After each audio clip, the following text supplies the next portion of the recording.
Hello, everybody. Welcome to the Pow Block Pre-Show. I'm your host, Eddie V, and joining me is Corey Deary, bossman himself. Hello, good sir. Wow, that was kind of a sad intro. Oh, Ed. No, it's I was expecting the traditional Edward Varnell intro. no, it's because it's the pre-show and this is our pilot kind of thing. I kind of want to just like ease into it so people could get a feel, And That's fair. I gotta save my energy for the show because do we have a show? I mean, Yeah. Let's talk about everything we've already talked about all week again because it's so much fun. I mean, it literally is still trending on Twitter. Like Mhm. and it just amazes me. Like people are still talking about some of the games and the trailers and just people's reactions. Um, the fighting community is just like is living out on cloud nine, like the JRPG community. Like there's so much eating going on in this, not even the fall yet. I know. So Yeah. It's there's a lot going on. A lot of games. So yes. yeah. So No. I don't so people might be wondering what we're doing with the pre-show because we really haven't announced anything yet. Pow Block is kind of the test bed for this. So basically, yes, you're hearing this on all free podcast feeds, but our idea is that every episode of all of our podcasts are going to have a pre-show and a post-show that will be that will count towards our Patreon kind of exclusive content, and it's an initiative that we kind of talked about at our meeting the other night, and Ed and I have been trying to solve for the expansion pass problem, not problem, but getting it out. I don't know, I guess it is a problem, and so this is kind of what we came up with. It kind of does more with less, I guess, is what you say, and it allows us to be a little bit more flexible with other content that we've been wanting to do for some time, like other spoiler casts or do more interviews or stream or do let's play series, that kind of thing. It allows us to be more flexible with not doing so many episodes of podcasts, but still keep that weekly cadence of our three main shows, keep the monthly cadence with book club. We've heard your feedback on spotlights, so we're gonna try to figure out where to slot those in during the week, and so the pre-show and post-show segments are kind of just bonus content for people who are Patreon subscribers at any tier. So yeah, that's exciting. I'm kind of excited for this because it allows, especially for this show, because it allows Ed and I to talk about things that we can talk about whatever we want in these pre and post shows. That's kind of the idea. It can be Nintendo related, it can be gaming related, it could just be, I don't know, I had pizza tonight, that was delicious, that could be a topic. Right. But we do have a topic to kind of kick things off with, and I think it's the proper topic to kick this off with. So, but yeah, I don't know, Ed, how do you feel about the pre and post shows? Just because I think it's another way like we can get our content in one go instead of trying to record 5 episodes of expansion pass in one night and kind of not really be prepared for it. I think it kind of harkens back to our old days and our DNA days, I should say. Yeah.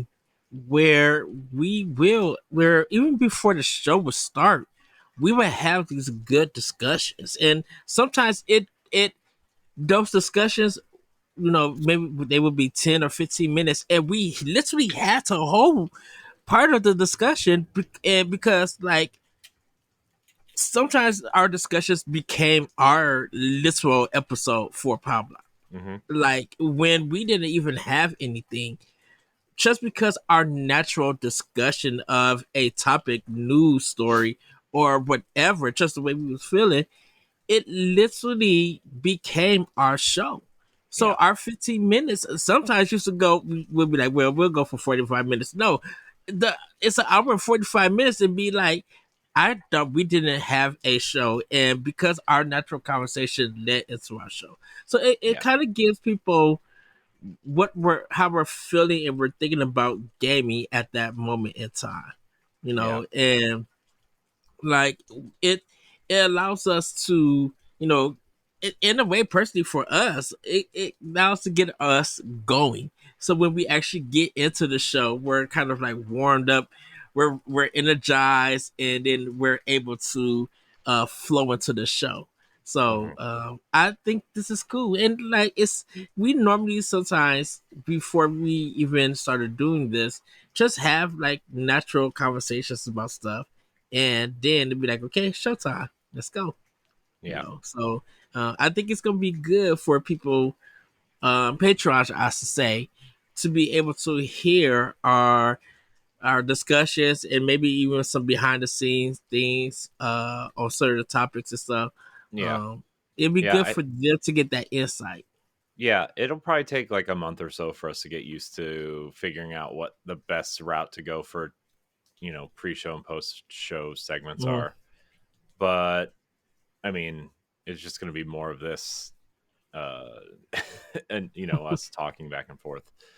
Uh, but I'm pretty excited for it, and yeah, I mean that the pre-show topic is refocusing on what we do best and offering something different, you know, and that goes for us personally and as a team.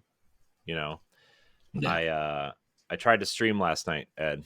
Uh, it went okay, except my bitrate was way too low and everything looked super pixelated. But that's why I was test stream. The rest of June is going to be test streams, and it was fun getting back into something like that. To be yeah. honest, it was a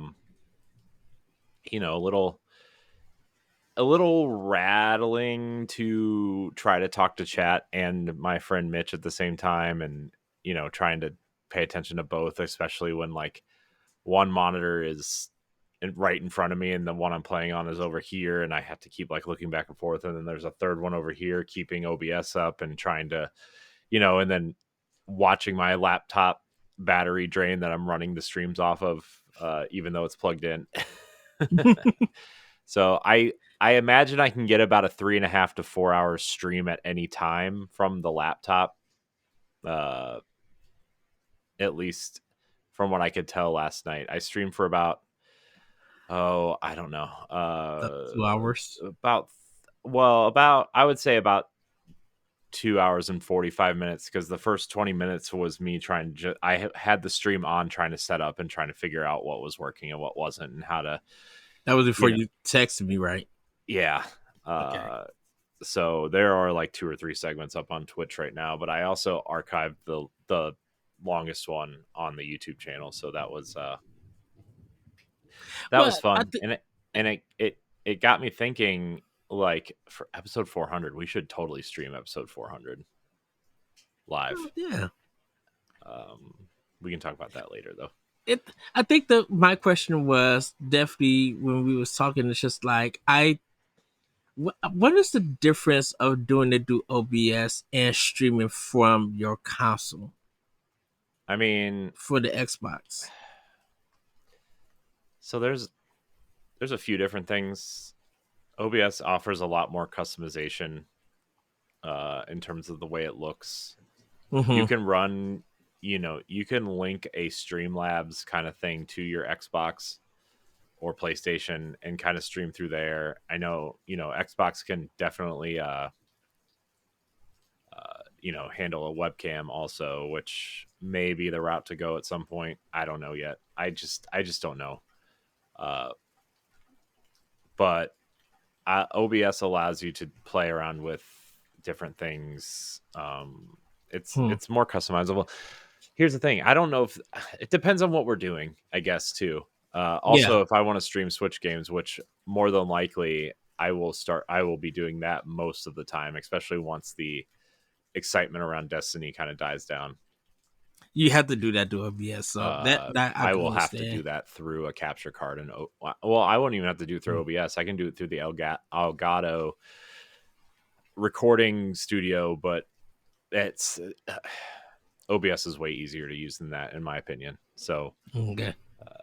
that will be a conversation, that I will have to talk to Laurent about some of this stuff too, because he knows all that stuff, and there are other streamers within our communities that can kind of Help with that. show me what to do. But yeah, I don't know, it was fun. I just wanted to try it and see, and then I realized about 2 hours in why I hated playing games at my desk is because sitting in these desk chairs suck compared to my lazy boy or my giant couch over there, in Hmm. front of a massive TV instead of in front of this 19-inch monitor, 27-inch monitor, and whatever size this is. So It's so funny when I stream. Mostly do I stream to my Xbox, and even when I was on Mixer streaming, I've I've always did like no camera picture because I'm like I wanted to focus on the game, and if I did get comments, I will try to use my headset and stuff and mhm. talk Well, with that. people do that. There are no camera streamers out there. I think the reason why people tend to lean towards cameras on people is because they like to see who they're talking to or interacting with a lot of the Mm, times. Uh, so yeah, I don't know. I had fun, but my thing is like I want to be able to do more things, right? And yeah.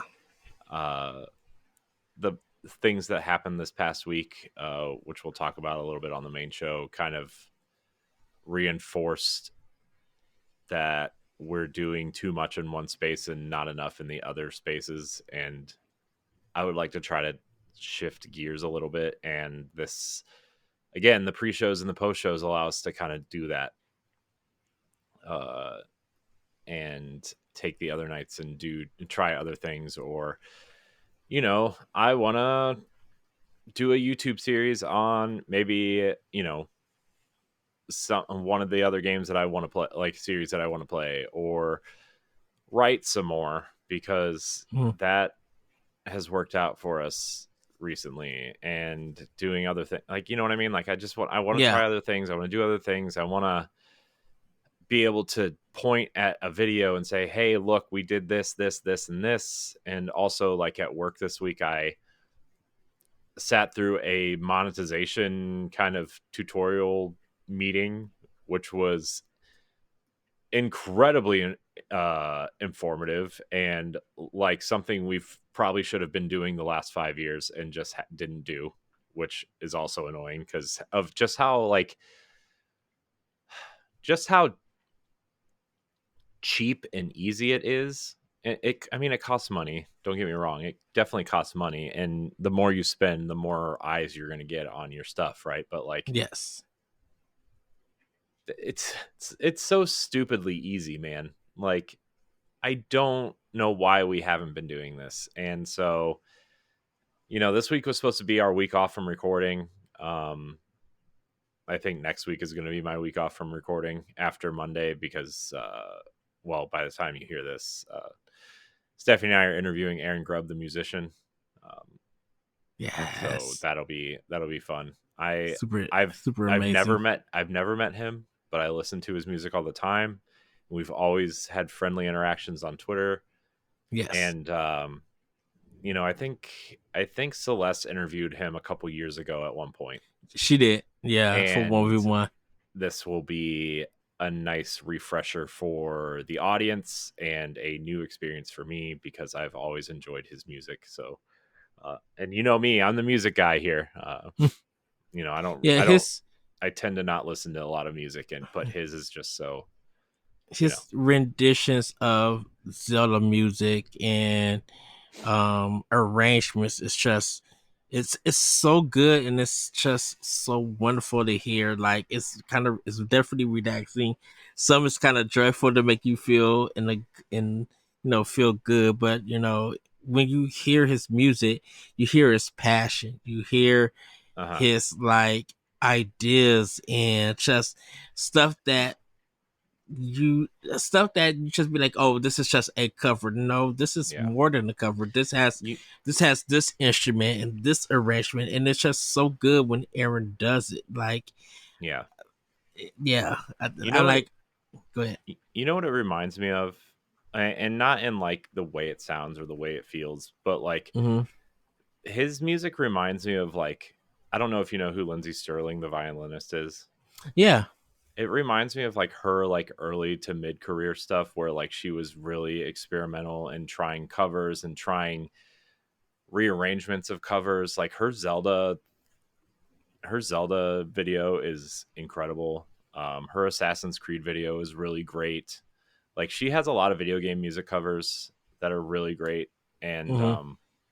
I mean, this was probably like 8-ish years ago, 7 or 8 years ago when she was putting these out. But if you haven't listened to the Zelda one specifically, I highly recommend it because she kind of like she has the main theme, but then the main theme seamlessly blends into like, oh well, this is the Gerudo theme, and this is the Castletown theme, and this is Zelda's Lullaby. Like it just seamlessly transitions without you even really noticing. Or like it's so easy to listen to that you kind of get lost while you're listening to it, and then you just notice Yeah. that you're listening to a different song within the same song, and it's just his music kind of reminds me of that era of her, and it's just really enjoy it. Yeah. I asked Aaron, I was just like, would you ever do like a chill hop like Zelda cover or something like that? Like, would you go out of your known genre of music making and try something different, or add your spin to it? Because I'm just like, I he great pianist, just great overall with production. But I'm like, man, I wonder if you took this song from this game and did like this kind of the style of music, how it would turn out, being very experimental. He's just like, I might think about it, I might try it, because I would love to hear stuff like that. And I think that's why when we like even when we watch trailers of Nintendo games, definitely with the Legend of Zelda, the covers come immediately, and you just be surprised that, man, how did you pick up that arrangement so quick, and why is your interpretation almost as good as Kanji Kondo or whoever, and got a take on it. Like, it really surprises me that, definitely just with Zelda for right now, as a discussion topic, that Zelda's music is just there's something about it that just stands out, that is just beautiful in its execution. Even when it's janky and dark and it's funny and it's silly, it still have a beautiful um uh there's something beautiful about I would say outlook for it, but there's something just beautiful for it. You just be like, oh wow, like it's so catchy to the ear. Hmm. Definitely just the intro to Breath of the Wild when the trailer dropped. And after she said Link wake up, and you just hear that piano run, and it's just like, good night. Like, the piano run, if you hear it, you automatically know it's Breath of the Wild. Like, that's how powerful Zelda's music is. Yeah. And I don't know how the movie is going to turn out, but if the music in that movie is literally like Oscar worthy, Emmy worthy, Grammy worthy, whatever, if it's worth that good, that soundtrack is gonna go platinum. people are going to buy that soundtrack. Yeah. And people gonna be like, okay, the soundtrack is good. We need the concert, you know, Yeah. and everything. Yeah. So yeah, back to the original topic. Yeah, sorry. No, it's fine. I'm just the point is like that's kind of where we're headed as a team. And personally I've been trying to refocus myself too on certain content of just, because I heard something on a podcast, and this person has said this a couple times throughout the years. Um, but they really only play games on one platform unless something is really sticking to them, right? Or like Mm-hmm. grabbing them on a different platform. And which is fine because this person runs a console specific podcast. And they said, I only play on one platform, not because I don't like the other platforms, but because my job is to be so knowledgeable and ingrained in this ecosystem. And there's only so many hours in a day. I have other responsibilities. And so I want to make sure that, since covering PlayStation is my job, I need to cover it the best of my ability until I'm done doing this. And not that I'm going to only focus on one console for the rest of my life, but like I understand where he's coming from, and so I kind of want to apply some of that intent on the things that I am doing here for Boss Rush. And so that's clearly going to be a work in progress, but obviously Nintendo is a huge thing for both of us. And then Destiny is a huge thing for me. So those would be like two major focuses. And then, Mm-hmm. I we've had this discussion for a few times, so I'm not going to spend a lot of time on it. But like, I don't remember the last time I turned on my PlayStation to sit down and actually play something, like meaningful. I guess God of War would have been the last one. I meant to play Final Fantasy 16, but that train has come and gone, and maybe I will, at some point. But there are just too many games this fall, so to Yeah. focus on between the Destiny episodes and Nintendo's clearly not stopping anything with the Switch, and the Game Pass games that are coming, and Ubisoft is putting out some good stuff. So like there's plenty of things to do before I start touching a backlog again. But my Yeah. point is like I want to make sure that Pow Block is a Nintendo centric show, and I want to make sure that we are covering it to the best of our ability. So that's kind of where that intent is going, is like I need to make sure I'm covering this stuff to the best of my ability. And as much as I love playing on my Xbox, and it's not like I'm going to stop playing on my Xbox, but like, I haven't done a very good job of playing games on my Switch either. So, or even keeping up with a lot of the news stuff either. And I need Mm-hmm. to get back to that if we're going to make this show the best show we can make it. Yeah. So, but that's I don't know. We should probably wrap this pre-show. It's only supposed to be 15 minutes, and we're at 25 already. And I know we could keep going. And we have this. I was making the doc today, and it is the largest doc I think we've made in probably a year. A lot. One thing that happened on one day just changed the whole week, pretty much, for the gaming community, I also added some the stuff in there for industry. me because I showed you and Stephanie both something that I want so bad. I cannot wait till they put this out. But we'll talk about it on the Yes. main show. But before we get out of here, just a reminder: the pre-show and the post-show.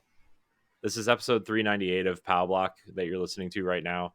The pre-show and post-show will be free for $398, $399, and $400. Starting with $401, the pre-show and post-show are going to act as Patreon exclusive perks, and it will be the extension, or I guess the legacy of expansion pass is kind of what it's meant to be.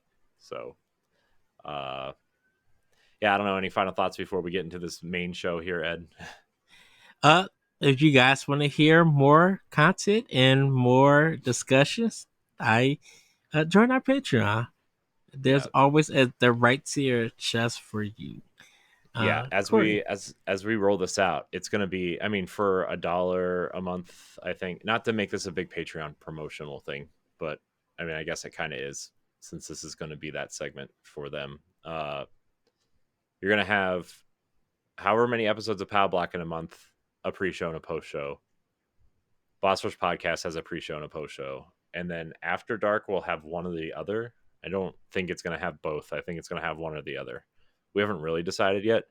But that's like, let's see, 8 pre-shows, 8 post-shows, and 4 segments, extra segments for After Dark. And then patrons are also getting the rapid fire interview questions too, starting with our next, round of spotlights, after we're done recording this part. So we're adding a rapid fire segment for them.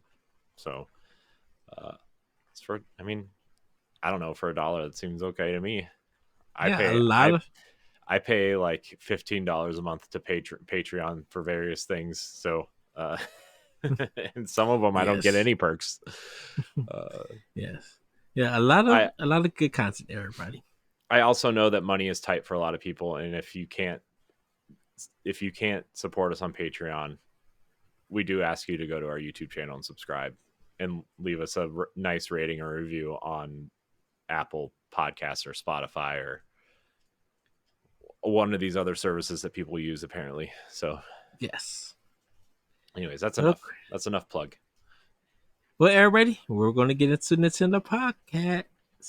Wow. Nintendo Podcast. I know it's late, Ed, but dang. Well, everybody, yeah, we're going to get into Nintendo Pow Block. So if you're hearing this and you're going to stay with us for the show, please enjoy the show.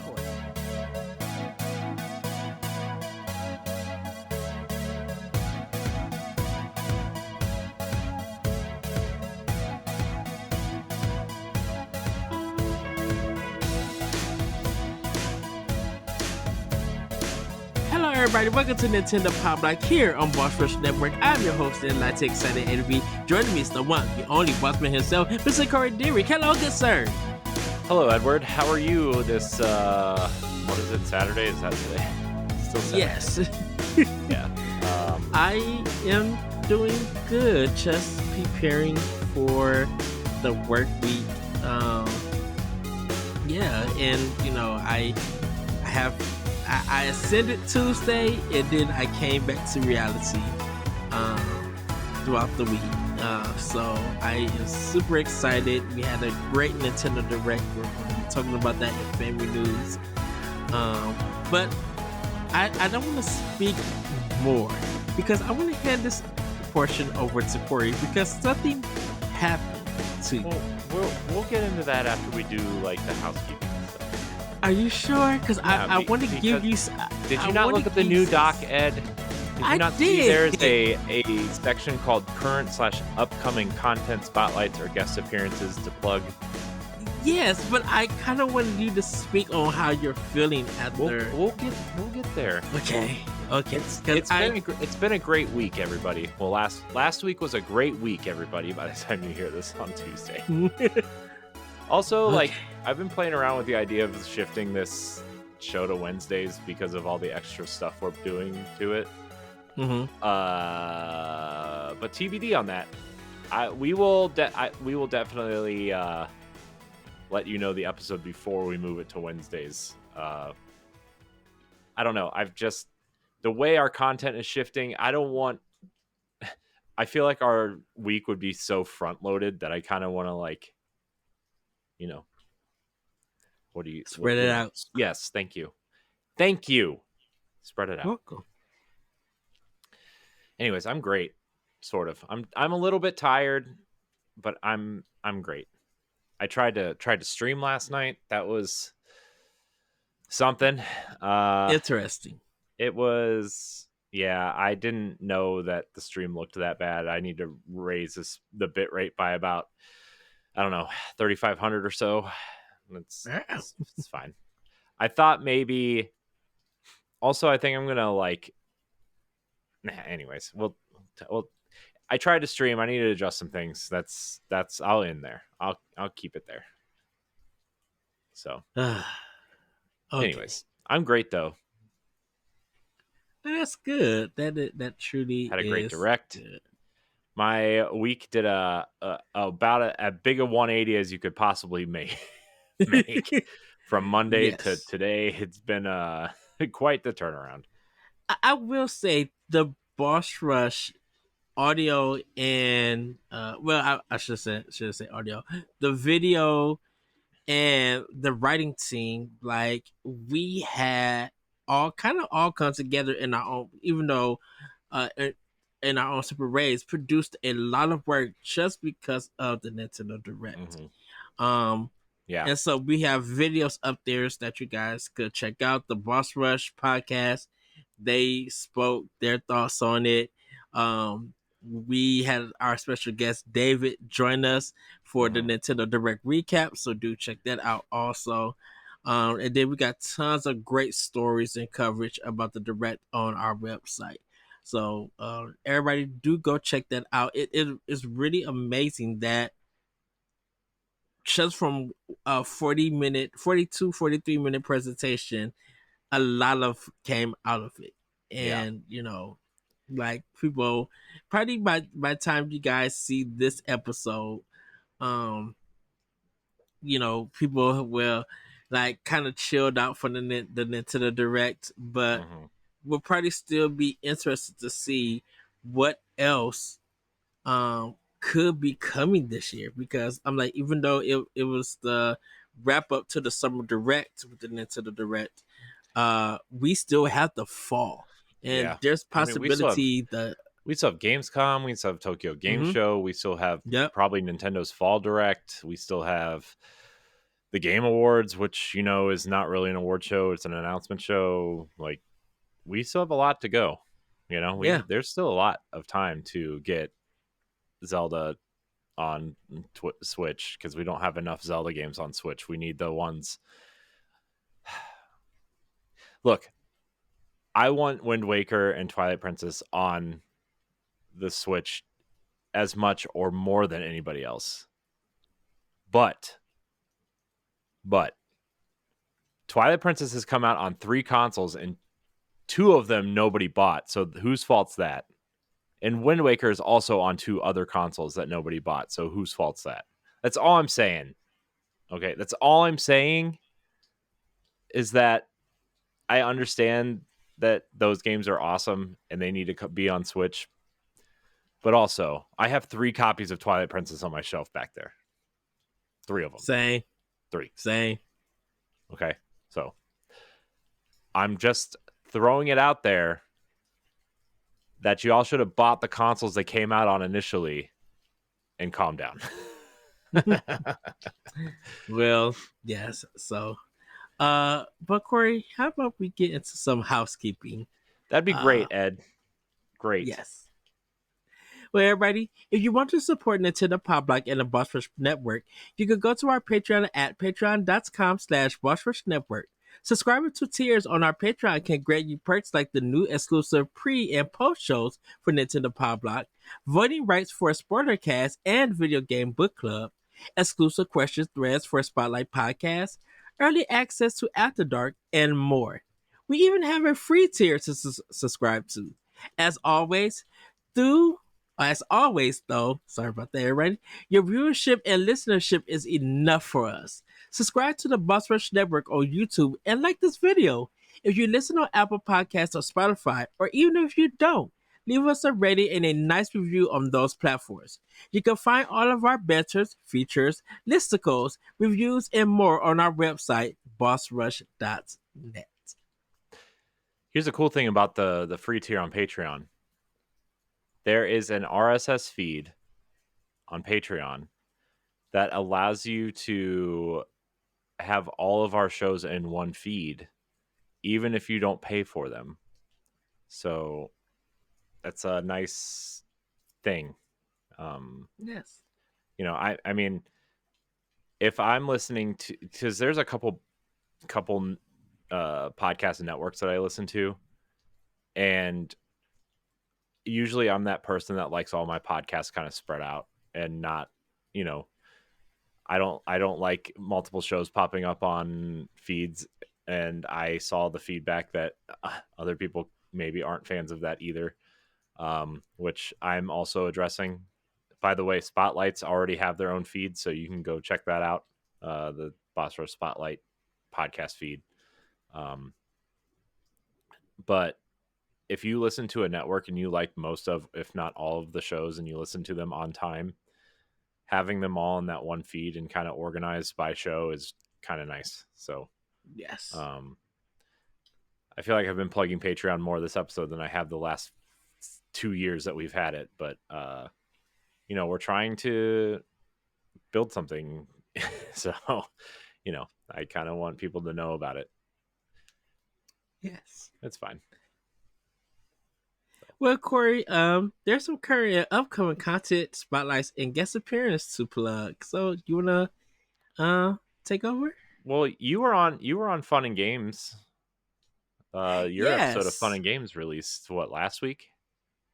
Yes. So everybody, I was on the Fun and Games podcast, and I so as a solo podcaster, I talked about Metroid Other M and why I love this game, and it's just the game means so much to me, and I want you to go check it out at Fun the Game Podcast, and listen to it. It's only about 11 minutes, and I think you guys would definitely enjoy what I have to say about that game. It's still one of the decisive games for a lot of people. It still creates big discussions.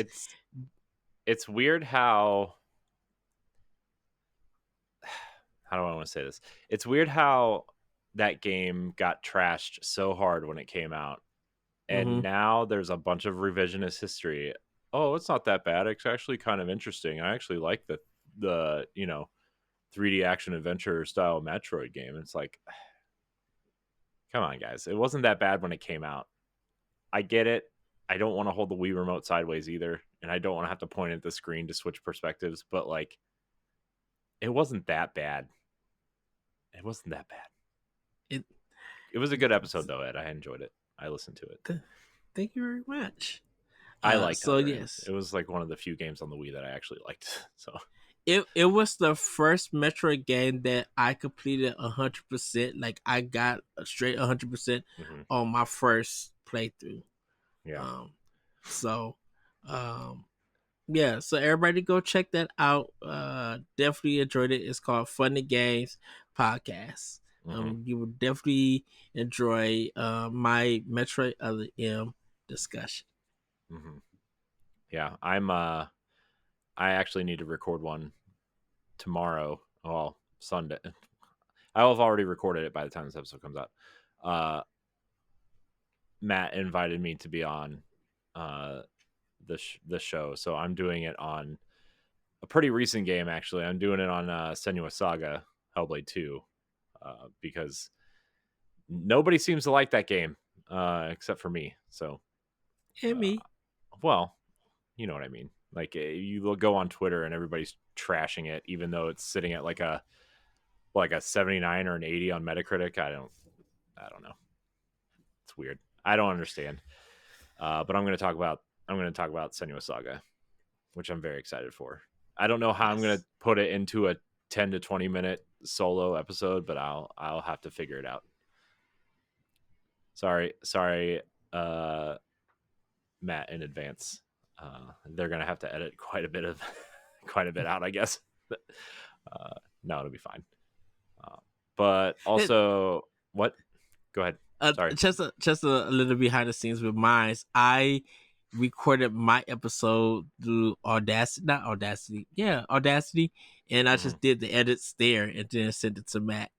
Yeah. And I mean, so, I will probably edit it myself and then send it to him, right? Because yeah, we know how to, or send it to them. Sorry, I'm adjusting to the we're adjusting. pronoun thing too. I'm sorry. Yes. Uh, I will have to send it to them, but I will. We know how to edit, so you know it shouldn't be a huge burden on them to edit the rest of it. So yeah, I'm excited to do that tomorrow. At some point, I need to do that. I need to do a reaction video to the Destiny trailer, which we'll get to in a minute. But at some point in the near future, I will be appearing on co-op mode uh, with Todd and Mark. Yes. It was they wanted me to come on this week, but I'm like we said in the pre-show, I'm interviewing Aaron Grubb with Stephanie, so I won't be able to make it. But maybe like in 2 weeks or so, I'm going to be on that show, and I'm very excited. I love Secret Friends. I love them so much. They're the Same. best. They're the best. Uh, the other thing is I reviewed Destiny 2, The Final Shape, which it's so weird. We haven't done a show together since this review came out, and I put it out on the 9th. And it's the 22nd as of this recording, because you did the episode after me, right? Yeah. With Josh and Cordy, and then I did an episode while you were at work, and then the direct stuff happened, and we just haven't had a chance to promote it. So Yeah. um so that was everything surrounding that review has been very I don't know how to put it. Help me, Ed.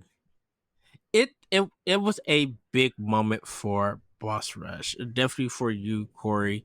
Um, it was something that you put a lot of time, effort, love, and care and passion into it, and you even posted a picture just like you started Weekly Strike, the Mm-hmm. Destiny podcast on DNA, Mm-hmm. and through all this time, through all the updates, the expansions, the challenges and everything, Destiny was that game for you. Mm-hmm. So to see a video with your score in it, and it just took all of us aback when you seen it. You shared the picture with me, and you had a circle and everything, and I Yeah. looked in and it said 5 out of 5 bossrush.net, and it's just like, that's major Yeah. to have your review score, even if it's just from a small website or a content creator, to have your name on the side in the middle next to IGN, like, that's huge. You Yeah. know, Um it's go ahead. I guess we should probably, if people don't know what we're talking about, I guess essentially, so from a personal note, uh my first, like Ed said, my first podcast was a Destiny podcast. It started 9 years ago, called DNA Weekly Strike. It ran for about a year and a half, from the second expansion called House of Wolves through the Rise of Iron, which was the third the third expansion, fourth expansion, I Mhm. guess technically, of Destiny 1.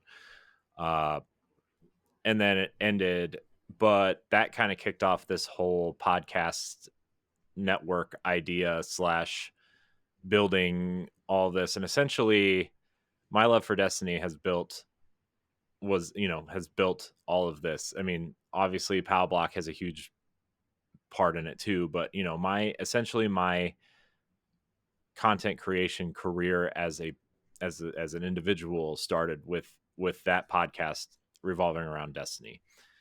Um so I wrote a review for The Final Shape. I am a Bungie creator. I'm a hashtag Bungie creator. You have to say it like that. I don't know why. You have to say hashtag Bungie creator. Uh, Bungie provided me a code for the final shape and the annual pass, even though I already had it pre-ordered and I already bought the collector's edition and I already bought all this stuff.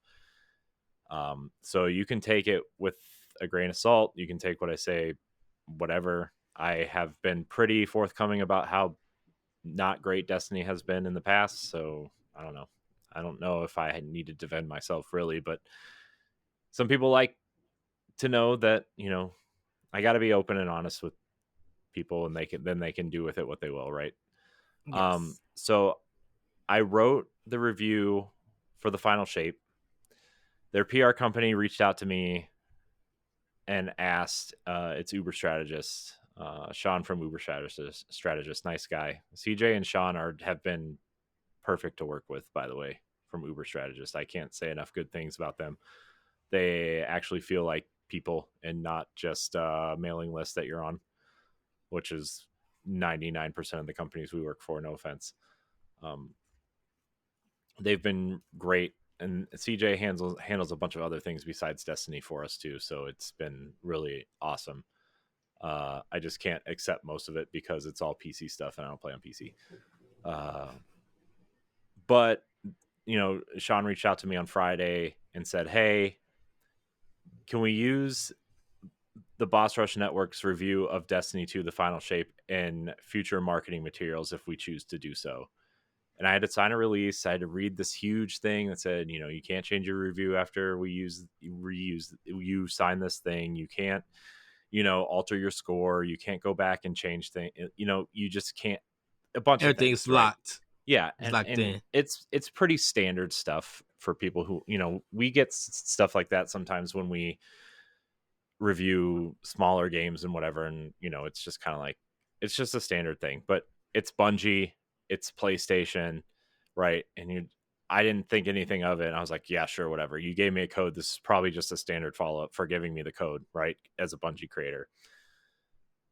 So Thursday, right before the TWAB dropped, which is this week at Bungie, shorthand is the TWAB, although they changed it now. It's called the TWID now because it's this week in Destiny because they're preparing to launch Marathon next year.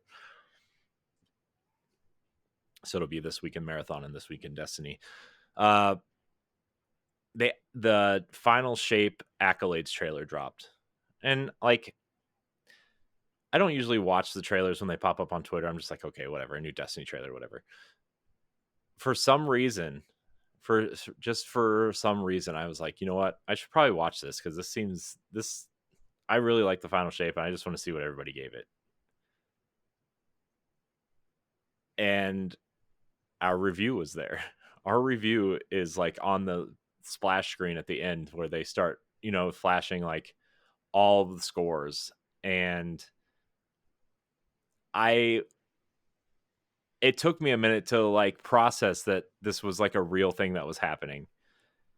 And while I was watching it, I was watching it at work. And my boss walks in and he's like, what's so interesting? And I had to tell him, right? And that was like kind of like an awkward interaction because like he knows that I do all this stuff. I mean, it's the reason why he hired me was all the podcasts and YouTube stuff, right? But like, Yeah. he doesn't really pay attention to video games, like especially like we do, right? Like they have a Switch and like that kind of stuff, but he doesn't really know what Destiny is, right? And I had to like sit there and explain to him like kind of what Destiny was and why it was a big deal. And while I'm explaining it to him, I'm still trying to process what I just watched while trying to figure out how to tell people without sounding like I'm I don't know, bragging, I Pompous. guess. I don't know what, and so I texted you. The first three people I texted you, I texted Stephanie, and I texted David. I said, hey, look what just happened. And I sent you the screenshot. Yes. But then I was like, I should send them the trailer to make sure that they know that I didn't make up this image. Which, like, I don't know why that was the second thought that popped into my head was like, Uh-huh. what if they thought I doctored this image? But like, it's there. It's the first review you see is like, well, when the splash screen starts, like the way the camera pans in on the traveler, right? Like it goes from Earth being finalized, and I'm not going to explain what that means, but basically, like, you see Earth being kind of destroyed by the big bad of Destiny 2, and then it Yeah. pans over to the Traveler, which is the big white ball that you have seen for 10 years and don't understand what it is, right? But as it's panning, the reviews start fading in around it, right? And hours and IGNs pop up at the same time, and they are the first ones that pop up, and I'm just like, I probably watched the trailer 150 times over the course of 3 days. And I literally sat on my couch in my living room and cried while my wife gave my kids a bath. Cuz like I couldn't believe it. We I couldn't were on the believe it. phone. We Yeah. were on the phone. Yeah. And you just like, Ed, I gotta talk to somebody. I'll just like pop off because I was stunned to see it, to be like, oh, this is major. Because like I was telling you, I know it felt overwhelming, but I'm just like, this is a major. I mean, you look at the names around us too. It's not like I mean, I'm sure some of these are smaller outlets too, but like Game Informer, IGN, Game Rant, Dextero, Screen Rant, Games Radar Plus, right? Like Twinfinite, God is a Geek. Like, these are huge sites. Huge. We use these sites every week on our you know what I mean? Like, right. And so to have us on there. And really, this is all you, Corey. Because I told you it's not though. I mean, I said this is all you because from where you started at to get to this point, like, and not give it up, even though there's been times that you want to give up, like, this is the hard work and dedication that you put in. And then and of course me and others and all of that. But I'm like, to build for something that was so small, to get to this point, to have just your score in a video from independent company at a time that's now under Sony, under Bungie, the people who made Halo, one of the biggest first person shooters. Like this, like, people don't process this. You are you who I still can't believe it. It's literally my laptop wallpaper. Yeah. Because I'm so excited, and I'm looking at it and it says bossrush.net under it, and I don't understand. I still haven't comprehended it. I think this is the feeling that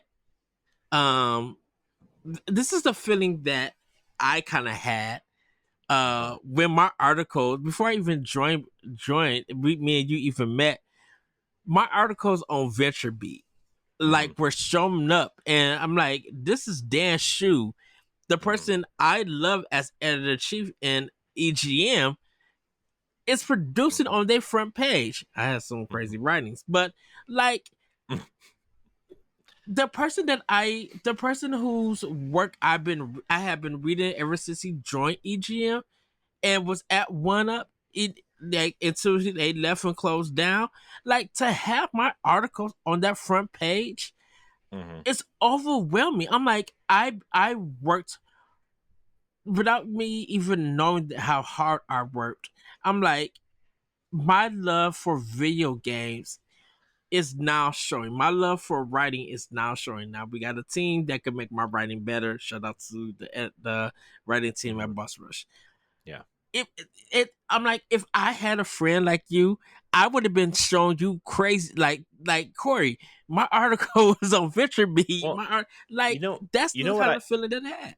you Okay. know what I, you know the first thing I thought of after I was not in shock of this Mm-hmm. was when you and Larry interviewed Tom Happ for Axiom Verge, right? And Yeah. them kind of allegedly, quote unquote, allegedly confirming that it was coming, the physical edition was coming to Wii U, and then they had to retract the statement. But then like the episode had already gone out, and like everybody was reporting on it, including outlets like Game Informer and IGN had articles with you guys in there in the article, and I'm like that was the thought that I thought of too. I'm like, man, this is like that was a big moment for you guys when you were doing World 1 to blow up Yeah. a little bit, right? And like that's kind of like that. I was thinking for I don't know why I was thinking of that moment, um, but just to go back to this is like you know on a personal level, how connected I've been with Destiny and how connected Destiny has been with whether people know it or not, how influential it's been on building not just Boss Rush but the previous things we've tried, right? And um you know the last 2 years being a Bungie creator, not really knowing what to do about it, doing with it. And obviously Tower Casuals is kind of like a side part of that. um Yes. I don't want to say obligation, but that process. And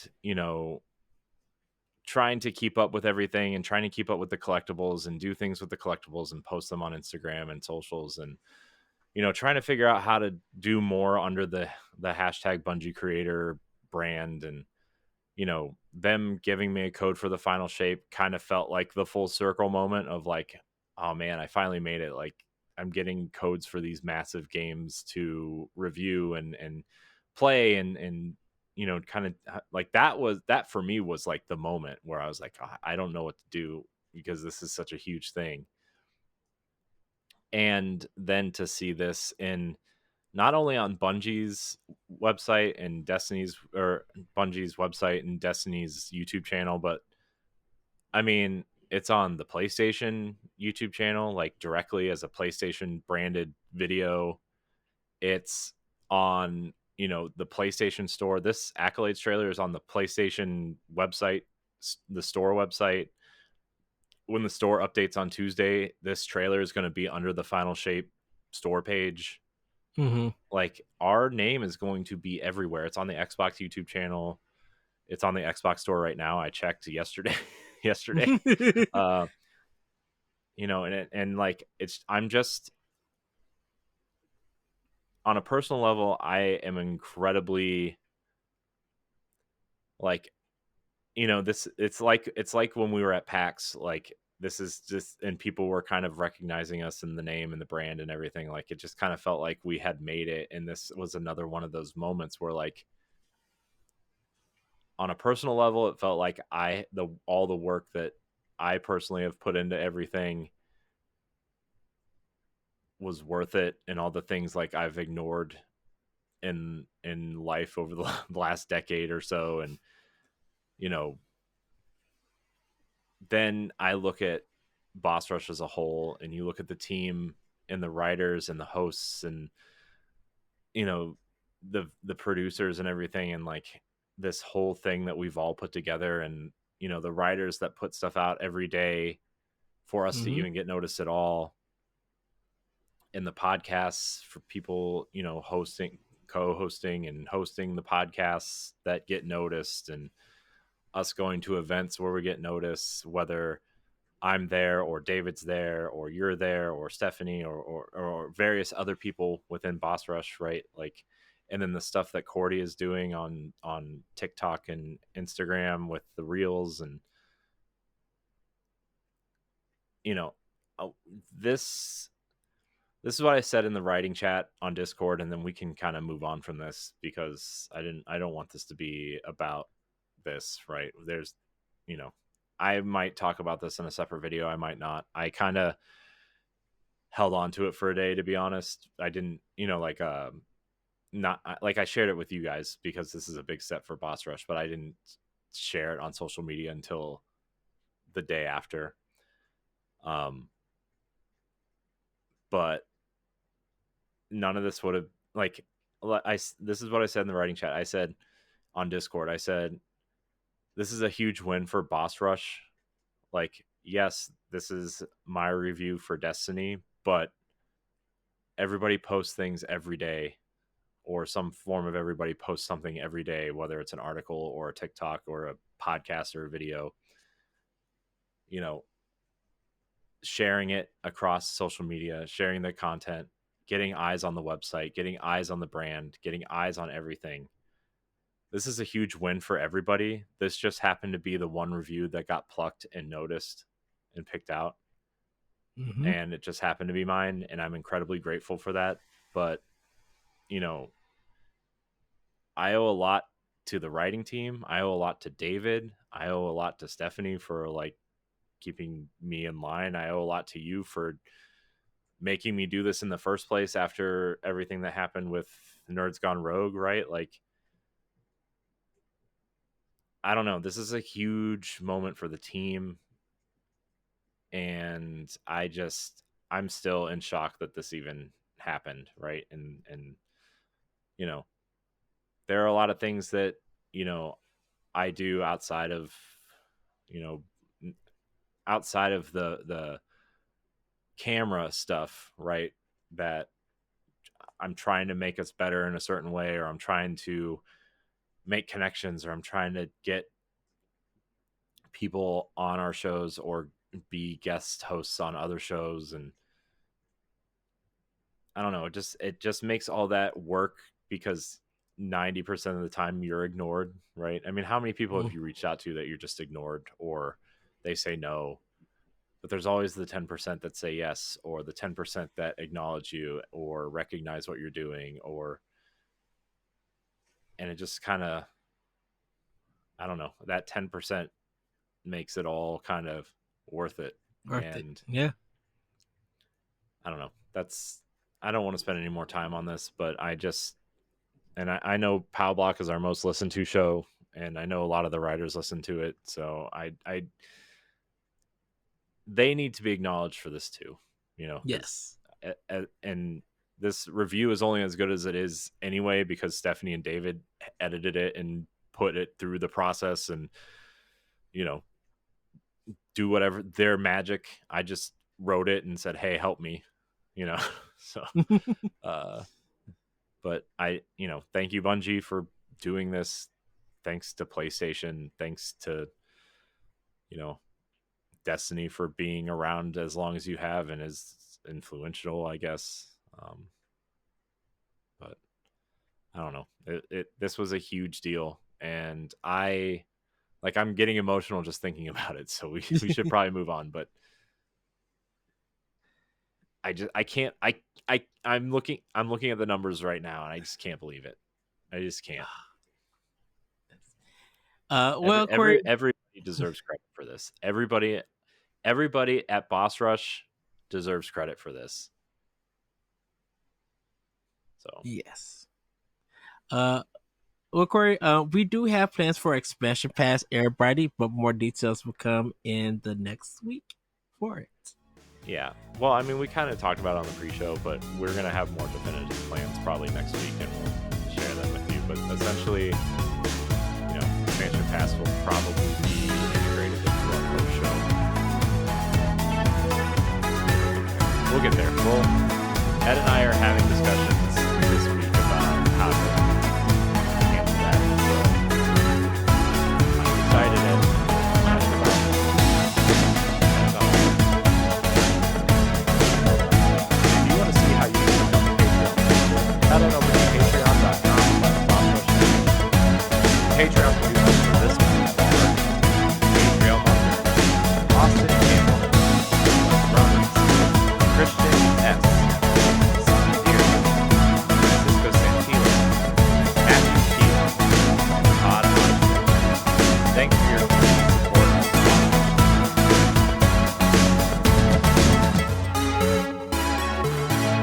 Well, everybody, it's time for Snacktendo.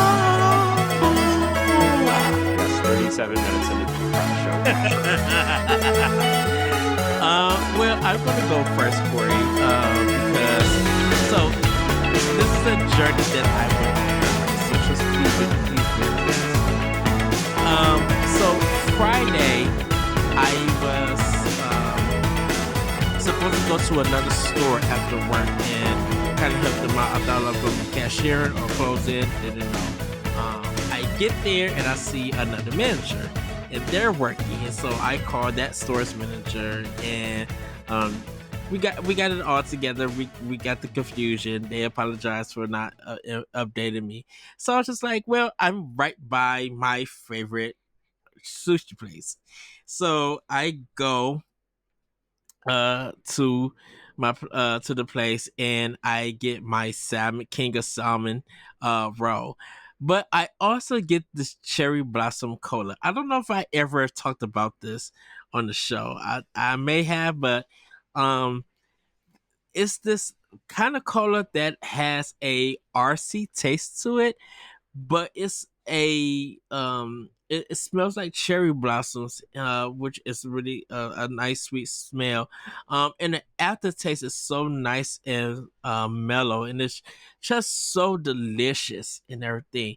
But one of the things was that my sushi was, I think the rice was too warm, and so everything started coming apart. And I'm like, no. Like I could barely like use my chopsticks to get in everything. But I still ate it. I had a salad with some ranch with it, and then some miso soup. I got some snacks here and there. Nothing too big. But I I'm just like, well, maybe if I go to my other this Japanese mall, maybe they'll have some snacks and stuff. They didn't really have that many snacks, but they had like this nice kind of orange juice, this orange and apple juice kind of mixed together, which was really good. It was very nice and refreshing. Um I ended up getting some Pocky sticks. I always get the banana cream uh, flavor, which is like really, really good. Banana's like one of my favorite fruits and favorite flavors and things. So I definitely enjoyed that. But they had some of their like kind of big dinners and meats on sale. So they had some boiled salmon to go, which would have been like $9. It went down to like $6 and some change. So it was like a 30% discount. They were trying to get rid of all of that stuff. And so I brought some and took it home with me. And started eating. I was just like, well, let me just eat this before it gets too cold and I forget. And I start eating that mug. It was like the best. The meat was just right. And there was a big piece too. It wasn't anything small. I didn't eat the skin or anything. But like it was amazing. I'm like, oh, this is so good. I had some Mexican chipotle kind of salad at from Chili's from work, which was really good. I took the avocado and the tortilla chips out of it. I kind of just wanted to feel like having the insides to eat it, and that was really good. And then had a um, salad with blue cheese dressing on there, so that one was really good. But nothing new yet. I seen the Dr Pepper coconut, but I'm gonna try that next week. I'm gonna give that one a try, and everything. I did try the Mountain Dew. Everybody, they got the Liberty flavors and stuff. So I will report on that next week. I'm not gonna speak too much on it, but yeah, they are great flavors. The tryout. But I'm going to talk about that next week. Corey, what have you been snacking Well, I haven't really been snacking on a lot. We had pizza night and movie night tonight, so that was fun. Yes. Domino's has a new crust type, Ed. It's not The really new, the but they pizza brought it back. The New York crust pizza. pizza, which Hmm. is basically the normal crust, Ed. Basically, they just make it flatter and cut Yeah, it into 6 pieces instead of 8. That's it. That's the pretty only much. difference. Yeah, Uh, I had a handmade pan pizza this week from Domino's. Wow, yeah, so it was good. it was good though. Like, so when it's flat, like when the dough is flatter like that, it Hmm. becomes drier and not as greasy actually. And I like my pizza dry. I don't like it with a lot of grease on it. So Yeah, it was actually, I thought it actually tasted much better. I don't think they need to go so far as to call it New New York York style. style pizza. Uh, but it was really good. I had my usual bacon and jalapenos on it, which is very delicious. Was it But then half and half no, for you you, put or? no, it's all bacon and jalapenos on the whole thing. Oh, I didn't know. I thought you were sharing it for the whole family. That's why. Well, so Domino's has the thing where you get $6.99 for a 2-topping pizza, but if Yeah, the more you order, the more you get. It's $7 per item or whatever, as long as you order yeah. 2 or more. So what we do is we usually get it. I usually get my own pizza Okay. because I get my own pizza, and then my wife gets her pizza. And then we get a third pizza that's always double pepperoni for the kids because they will eat it. Like, they ate it for dinner tonight. They will probably eat it for lunch tomorrow. And knowing them, they will probably also eat it for dinner if there's any left. So that's, one pizza gives them 3 meals, which is easier for us. I know it's not the Gotcha. healthiest thing for kids to eat pizza 3 times in 2 days, but It's the weekend. it's the weekend. We're poor. We bought a house, so they're gonna eat what they have. True. uh, but I also made the awful decision of eating ice cream tonight, and I know, like, I don't eat ice cream because I know how it makes me feel afterwards. Um, because I'm lactose intolerant, and B, uh, when that happens, I usually don't feel very good. So Teen we'll just leave Rocket, it. Teen Rocket blast off. Oh God. So we'll leave it at that. But yeah, I had some chocolate ice cream tonight too, and it was pretty good. I'm not a big ice cream person. I am like days like I this when it's really hot and stuff. I definitely go get some ice cream. I really have to be in the mood for ice cream, to be It helps honest. keep it helps keep me cool.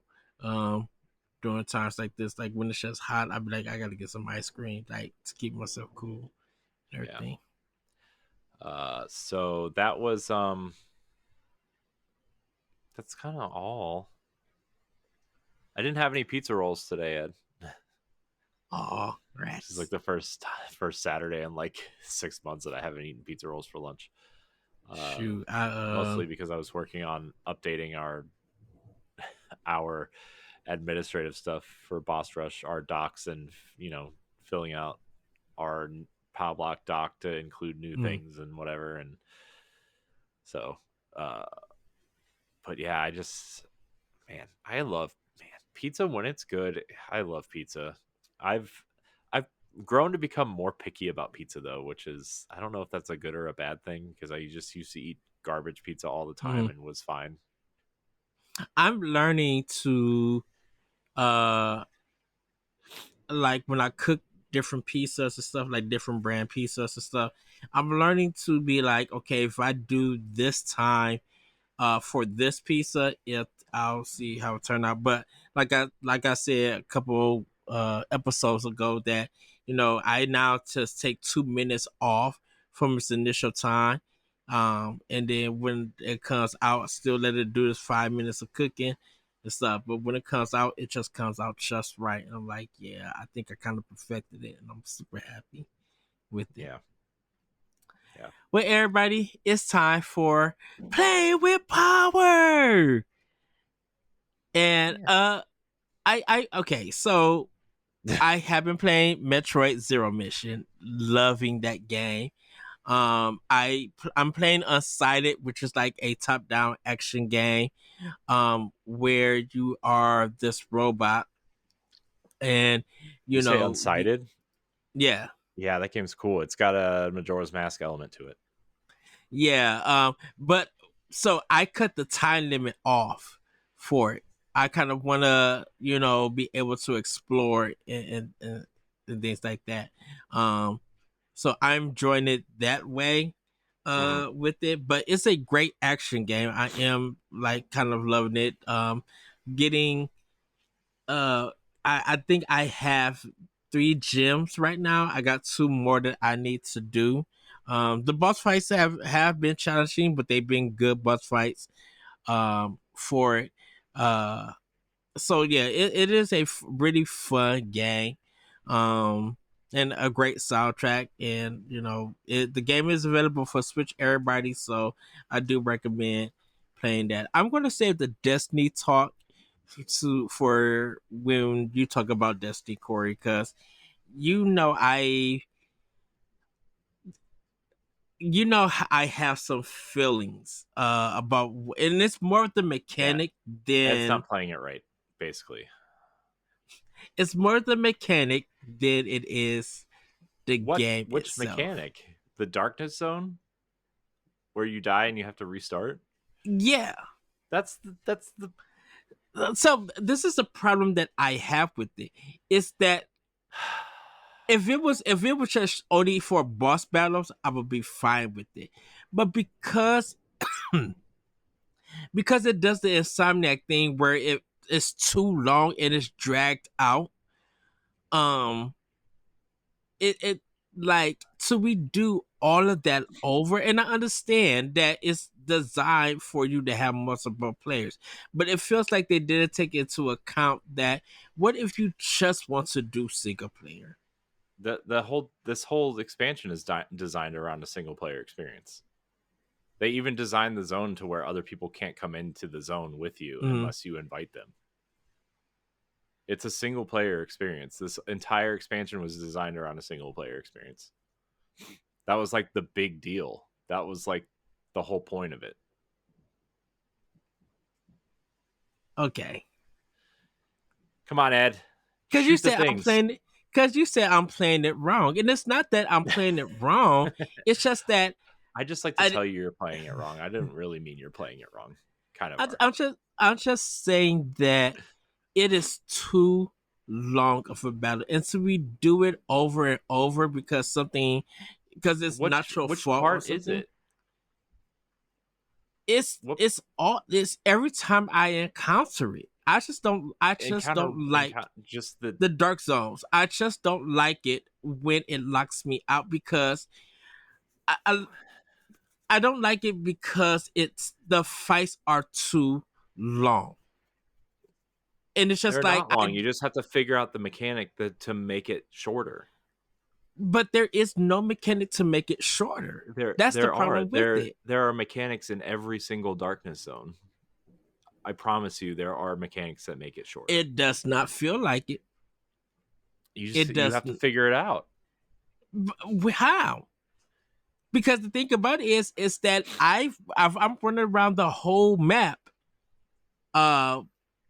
with my guns and stuff, and switching and getting my armors and all of that stuff.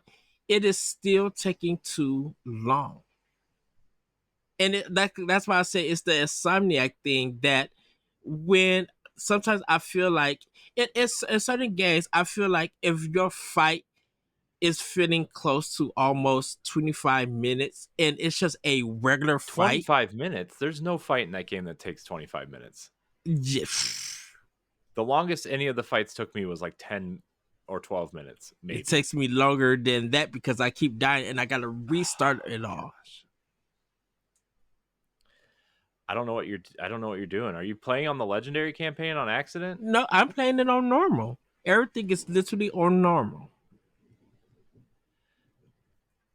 I don't know, man. I'll have to I'll jump in with you and play it with you and figure it out because it should not Okay. be taking you that long. It It should takes a it but should not be taking you that but long. I had this feeling ever since the first Destiny that I always felt like it was not needed because these fights take too long. I Especially think when you got go one ahead. it also like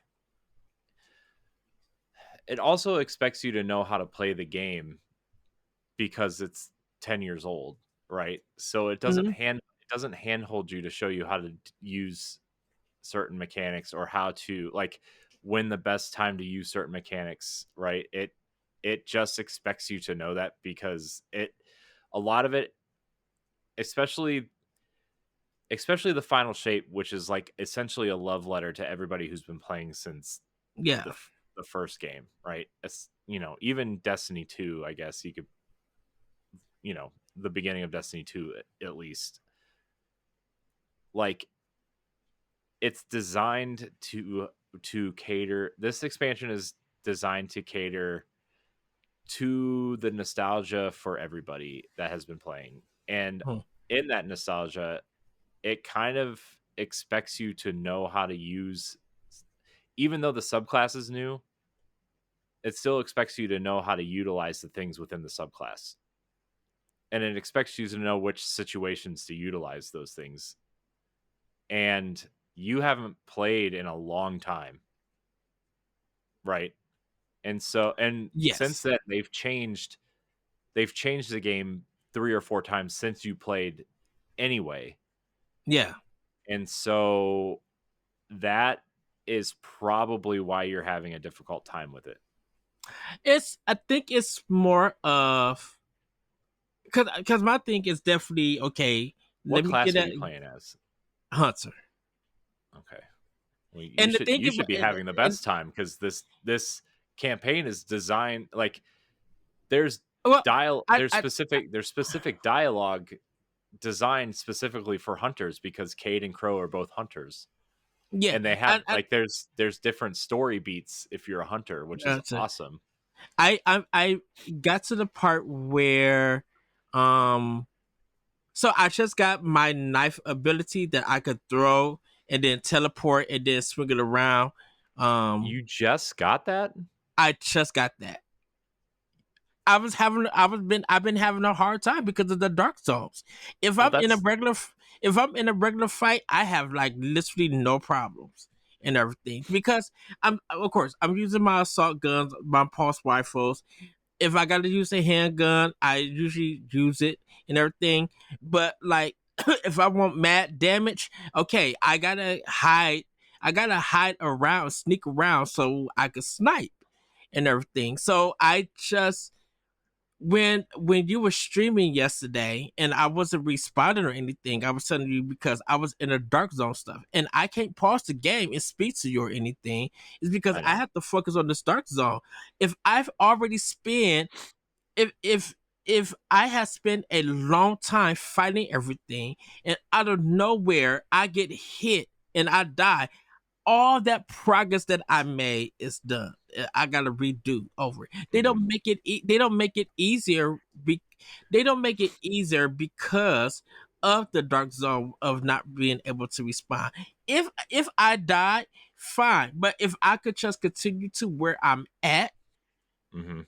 I'd be like, okay, I'm fine with this Mhm. and everything. I could do this whole second session or third session over from that part.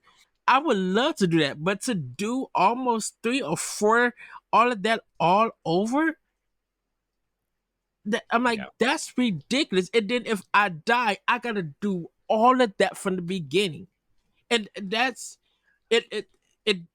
I won't say it's pretty much not respecting my time for it. Well, But it's not respecting the new player's time or the lapse player's time. Like I said, mhm, it's expecting people to know how to play the game correctly and expecting you to have certain things that you clearly don't have because you haven't been playing, like any sort of legendary or masterworked weapons or armor or any sort of exotics that you've grinded for or any sort of, you know what I mean? Because Yeah, at every chest you get either a weapon or a piece of armor to upgrade with and yeah, an upgrade module, which and you can I've use been to fuse, and and right? I've been So applying. I've been applying all of that. In fact, like I know purple is higher than blue. I know yellow. I don't think. I think yellow's higher than purple. Maybe. yeah. Yes. Yeah. So the color schemes I know, and I know Well, you that don't always need to go by the color schemes. You need to go by the number, numbers. Yeah, especially in a and that's campaign situation. right, and that's what I've been doing, making sure I'm like, okay, this is higher than this number, even though they're different colors. I'm applying, and then I see my thing going up. I think it's just that if this is going to be a long fight and everything, it's just that if I die in it, okay, fine, I could die, but I just like I want to pick up from where I left off. Or like if I completed a whole section and stuff, I want to start from that next section. That's all I'm really saying because I'm good at sniping. Uh, I like the assault rifle because I could continue to shoot more and uh drain their energy and stuff. Like I think if I know I'm in a long fight, I want to try to get it done as quickly as I can and everything because I know if one mistake happens and I die, then I gotta do all of that over. And I just don't want to do that and everything. But I will say this: I'm loving the story. I'm loving Crow and K6. Uh Mhm. I love their dynamic and their talking. Zavala and what's his name? Like finally met and stuff. Mhm. Like I'm loving that. Just like it really feels that I feel like the traveler is that bird that's just leading me to everything. It is. And stuff. Okay. Well, I Um. guess spoilers, I guess, but not really. Uh. But then it's like when that darkness creeps into the mind and starts talking. Shout Mhm. out to the voice actor for that. That I love when that happens. Yeah, It's such it's a the great witness. effect. Yeah, The witness. Yeah, yeah. it's such a great effect, and it makes that darkness in that story in the story like feel threatening, feel like very intriguing, and like your ghost would be like, I don't like this. Even your Mhm. ghost is feeling like, dude, we need to get out of here real quick.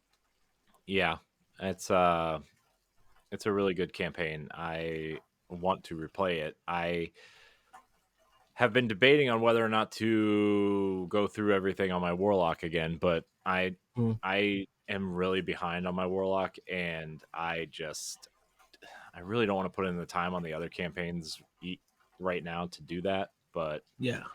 technically, I don't have to. But there's a lot of things I need to grind for just to kind of prepare myself for it, and I don't know. So My so weapons are fine, like because I can move my weapons over, right? But it's yeah. the like I don't play my warlock really at all anymore, so like I don't really know what the exotics do. I don't really know, how a lot of the abilities and the grenades and the specials work.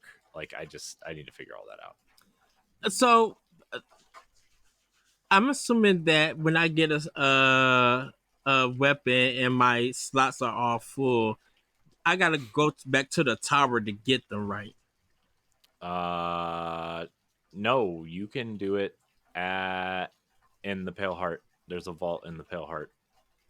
When You know where you you're go talk to ghosts at that Yeah. station. So I R- tried going there and it's not showing me where I could switch stuff out or anything. it's well, if you're familiar with Destiny 1, the vault is on the other side of the pavilion.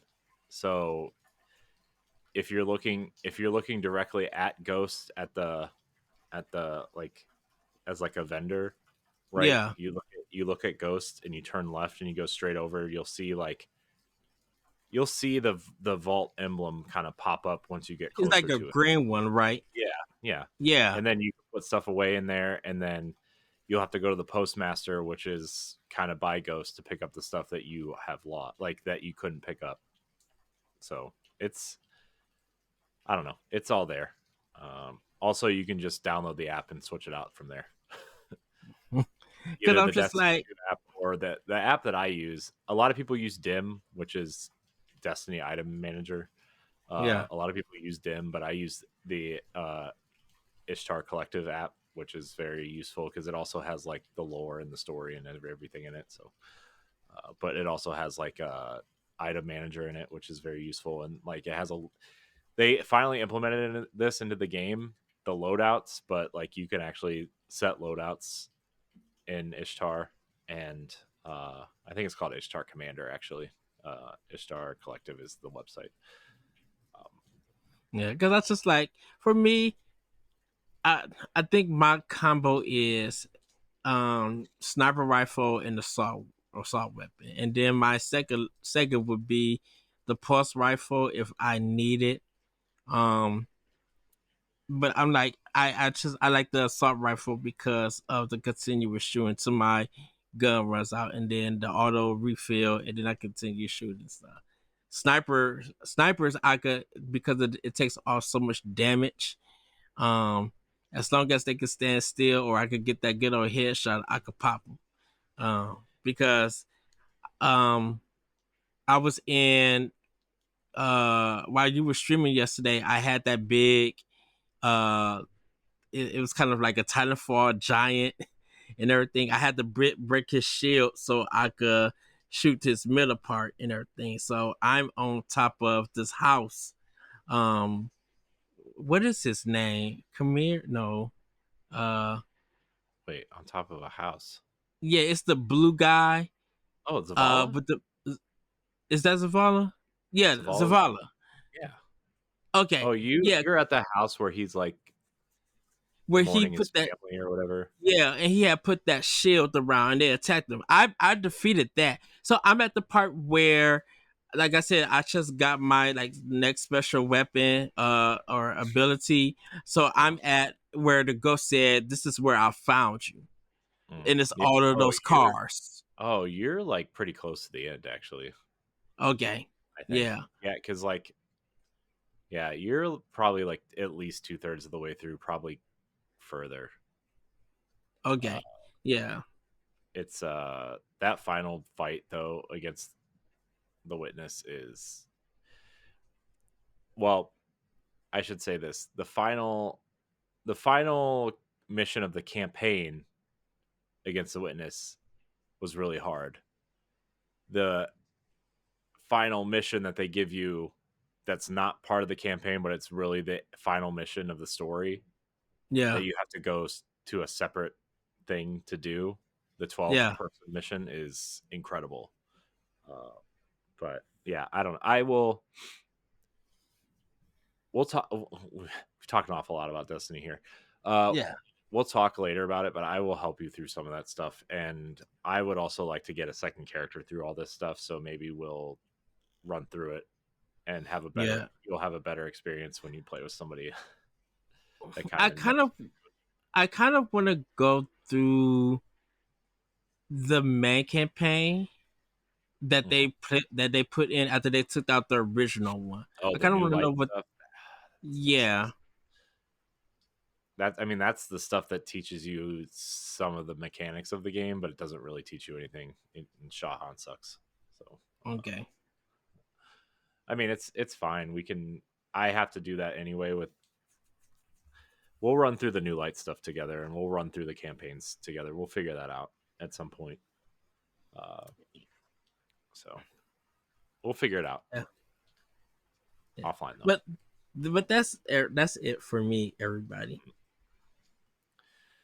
Uh, well, I've also been playing Destiny 2: The Final Shape, and I've been having a grand old time.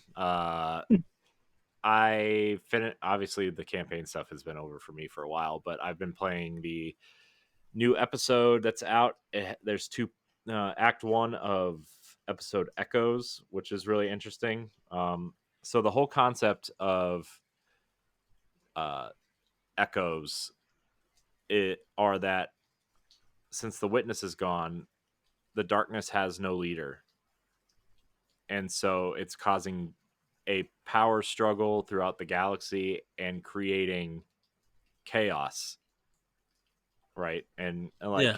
like chaos is kind of looked at differently in Destiny than what you typically think of as chaos, right? It's just like there's a power struggle since there's no darkness containing certain entities, and there is time travel and timeline manipulation involved in Destiny also, so bear with me for a second. Essentially, what's going on now is like the Vex, the robot race in Destiny, are a collective hive mind. They are all controlled by one central being. Well, in this expansion, they anything that is mechanical, including exos, uh, because they are infused with what we like to call Vex milk, and uh, darkness energy is how are like the lifeblood of exos are a mix between the Vex milk and the light and the darkness energy, and so anything that's and it's affecting Saint 14, so that's part of the story, but we haven't gotten there yet. But essentially, the Vex are becoming infected with some sort of virus, and um, we're gonna meet the big bad of the Vex finally. It seems in this episode. But Echoes, essentially, there are nine at the, man. I don't want to spoil this for you because you haven't finished the campaign yet. But essentially, there are nine new threats, not new, but either existing threats or new threats or threats we haven't really encountered before, that we have to take care of, right? And the first episode is Vex themed, which is what we're doing right now. The second one is uh, Scorn slash Elixni themed, which Fickrol, if you played Forsaken, was like the leader of the Scorn, has somehow returned. And there's a meme going around from episode 9 of Star Wars. Somehow Fickrol returned or whatever. It's but the whole concept of it is that the Scorn are kind of undead, fallen, and so the whole concept of that season of that episode will be vampire hunters, and so that's kind of cool. And there's potion crafting, and there's going to be specific weapons to wield that are inspired by vampire hunters of the past, and it's kind of cool. It's really cool. I can't wait for that. And then the third one is hive themed, which is kind of the first hint that we might be leaving the solar system, Mm. and we'll be returning to the dreadnought. And they're hinting that we may be becoming a hive navigator of some sort, and we'll be piloting the dreadnought to other Oh, places in the solar system or in the in the galaxy or whatever. this is They interesting. didn't confirm that, but it seems like that's the way it's going, because the armor set is called uh it's called like the Navigator's Trust or something, is like Mm. the armor set is what it's called. And then like there's the weapons that are all hive themed, and the dreadnought is made out of old Ahamkara bones and Wish Dragon bones. So like you're starting to see the skeletons of those dragons kind of pop through the exterior, which is opening up new interesting secrets that were not in the Taken King version of the dreadnought. And um, yeah, it's kind of neat. Also, the other interesting thing is like since the second act or the second not the second act, the second echo or the second whatever they're calling it episode is centered around the Scorn and the Elixni, that might be where they're bringing the Wrath of the Machine raid back, which would be exciting. That's one of my favorite raids. Which means they also have the potential to bring new Siva weapons in, which would be awesome. Because the exotic weapon from that raid, they've already done with 0 Hour. It's a secret mission that you can get Outbreak perfected. They've already brought that gun back, so the exotic is already missing from that raid, which means we're going to get a new exotic, which is exciting. Nice. Man, we've talked a lot about Destiny on this episode. Yeah. Sorry, everybody. But I've been really enjoying my time with Destiny. This is the most fun I've had with Destiny since the Witch Queen launched, and probably Season of the Risen, which was that first season of the Witch Queen, and then Season of the Haunted was kind of bad. The story was okay. The events were bad. And then Season of Plunder is where a lot of people fell off, which was the pirate theme season. I really liked that season, but and then everybody really liked Season of the Seraph, which was the last season during the Witch Queen, and I didn't really care for it. The story was cool though, because I like when the Bray sisters are involved in the story. They're kind of like some of my favorite characters in Destiny lore, especially because Elsie is a timeline jumper, and it's really fascinating to see Elsie show up and kind of hear about what she's experienced in other timelines and how this one needs to be the one that continues. There's a whole I have a whole lore book down here. Maybe not the last one, but the second to last one is dedicated. Like most of it is dedicated to Elsie's timeline jumping and the different timelines and how certain events played out, and how in multiple timelines she had to kill her sister because she ended up being corrupted by the darkness. Wow. It's really fascinating. But Anna lives. Don't worry, everybody. Yes, I know. Fascinating that the Bray twins are named Anna and Elsie, and their whole thing is inspired by Hans Christian Andersen's The Snow Queen, which is also what inspired Frozen.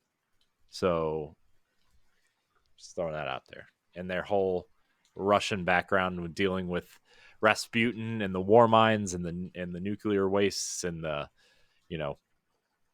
so it's a thing. But yes, the sisters' names are Anna and Elsie instead of Anna and Elsa from Frozen. But yes, I digress. That's not why they're my favorite. But I just think Elsie's design is so cool. The Exo Stranger, for those who haven't played past Destiny 1. And her rifle is really cool. Elsie's rifle is cool.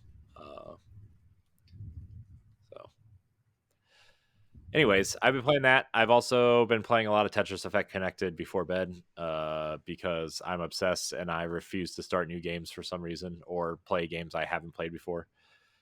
I just keep falling back to that. Guess what? Tetris is still good 40 something years later. Yes. Throw that out there. Tetris still good. Music great. Game's good. Although I wish there was a vertical mode, but that's just me. Because when you that screen, man, it's so small, and like, yes, you can zoom it in, but like it's still like, I don't know. I wish there was a vertical mode. And I also played a little bit of Super Mario Brothers Wonder, because my kids are starting to become obsessed with Mario and Luigi and Princess Peach, and my son's favorite Nintendo character is Bowser, and so we've been playing that. Oh, wow. My son likes Luigi and Bowser, so. Also, my daughter keeps asking me when we're going to play the Disney game, which it's not Disney Dreamlight Valley. It's it's Kingdom Hearts. And I think she might be at the right age to experience Kingdom Hearts. So I think that would be a fun game to play with her watching me, because she's gonna be 6 in like 2 weeks. She doesn't have the mental capacity to play that game, right? But you doing it on Xbox? Yeah, probably. Yeah, because I own them there. I'm not going to play the cloud versions on Switch. I don't do that. You But and I wouldn't recommend that. yeah, I don't know. There's something about Super Mario Brothers Wonder that it's not clicking with me, and I don't understand what it is. I want to love it, Mhm. and like I like it, but I don't love it, and I don't know what it is. So I also went back to Mario 3D World and just realized that my 3D World skills are just gone. Tanked. I need to figure it out. Also, I've been trying to play through the whole game as Mario because I'm OCD about all the flags being the same. But I also Riley made me play as Princess Peach the one time, and I realized I probably could have finished this game 3 times by now if I would have just played as Peach because Because of she the can floating float. ability. Yeah, but I refuse to give in. um, man, Mario 3D World, man. I wish we would get a sequel to that game. Maybe next gen we'll get a sequel to that. But I really want to play Bowser's Fury, and I refuse to play Bowser's Fury until I finish Mario 3D World. So I suck. I know. Anyways, that's all I've been playing. I stared at the Xenoblade Chronicles launch screen for about 5 minutes the other day. Wow. But I was like, I need to finish some Destiny stuff because of certain things, and I also, having just an hour to start Xenoblade is not enough time. I need like at least a 2-hour time block to sit there and play to get through some of the stuff. And so also, did you know there's 419 side quests in Xenoblade Chronicles 1? I could believe it because there's a lot of quests in 3. Yeah. And I I looked it up. still got more to do. I looked it up because I was curious. There's about half of that in Xenoblade Chronicles 2, I think. But man, I really want to play Xenoblade. Yes, We're going to talk more about Xenoblade later in our somewhere. I think the post show somewhere. Yes. Anyways, let's I don't know. Well, Corey, it's time for FamiNews. It Had to is give it a time. little. It is time for FamiNews. I'm marking this had to timestamp here. had to give it some spice. Yeah. Man.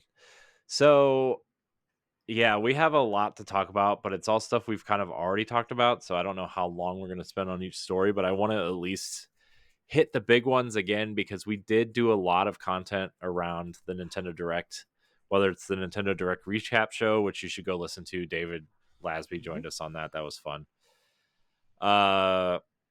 And we did the kind of summer showcase overview on the last episode that we posted. Yes. And so this is just kind of hitting the big ones in case anybody missed any of that. So our first story comes. Also, the other thing I need to acknowledge before we get into this story. We sent out a survey to our listeners a couple weeks ago. And one of the biggest pieces of feedback from the listeners was that we don't incorporate stuff from our website, bossrush.net, enough into any of our shows, which is a fair assessment. Mm-hmm. So moving forward, we are going to do our best to incorporate that, whether it's a topic of the show, whether it's a news story, that kind of thing. So we're going to do better by that as well, because it makes sense, right? We have a website. We should probably use it on the shows. Yes. And then there will be timestamps moving forward as well. I know I promised that a long time ago. I'm actually keeping time right now throughout the doc. So when I edit it tomorrow, I can make those timestamps. Yay. So yeah, yeah. So our first story, Metroid Prime 4 Beyond is slated for 2025. This comes from one of our copy editors, James. Wrote the story on bossrush.net. You can go look at it right now. Metroid Prime 4 was finally revealed as Metroid Prime 4 Beyond and is set to release sometime in 2025. And there's a lot of questions about this game, whether it was running on Switch or Switch 2. And Digital Foundry did some analysis. They were sent, either sent or they had a copy of the trailer in full. Yeah. So the Metroid Prime 4 Beyond is running on current Nintendo Switch hardware. It Mm-hmm. is running at 60 frames a second. It is running at 900p, which is why we're getting that the extra frames out of it, because Yeah. it doesn't have to produce the 4K assets. It's not using a lot of, it's not using a lot more power to produce the graphics because the power's not there, which in turn is enabling it to do the 60 frames a second, which is awesome. I'm shocked that this is running on Switch. I cannot believe that this is running on Switch. That game looks so good. Yeah. It's clearly the best looking game on the Nintendo Switch. In my opinion, like depending on what kind of art style you are looking for and whatever, like yes, Zelda's a great looking game. Mario Wonder's a great looking game. This by far is probably the best looking game on the Switch. If you're looking at the way, certain Xbox games look, certain PlayStation games look, like if you're just looking for that fidelity and that attention to detail and that kind of mechanically sound shooter. I mean, we talked about it on the last episode. This looks a lot like Halo 4. This reminds me a lot of Halo 4 running on the Xbox 360, which is like, I can't believe this is running like this. And that was only running at 30 frames a second. I can't believe how good this game looks, Ed. Yeah, it's very detailed. They built this game from the ground up. Just by the way that it looks and some of the things that they changed, and everything. And I was talking to you, Corey and David, and I said I think this what they show is kind of like the first part of the game before you get into the like really detailed meats of the game. And to understand that, I'm like, okay, don't forget everybody, they had to restart this game. Retro had to move to a new building that Nintendo brought for them. They had to hire all of these people, and they got people from different Call of Duty, Battlefield, some of the people who used to be at do Halo stuff. They got a lot of people, and so when you're seeing this game and everything, even though it's kind of dark for what they're going for, like they built this game up from the bottom. And I'm not even speaking about engines or anything like that.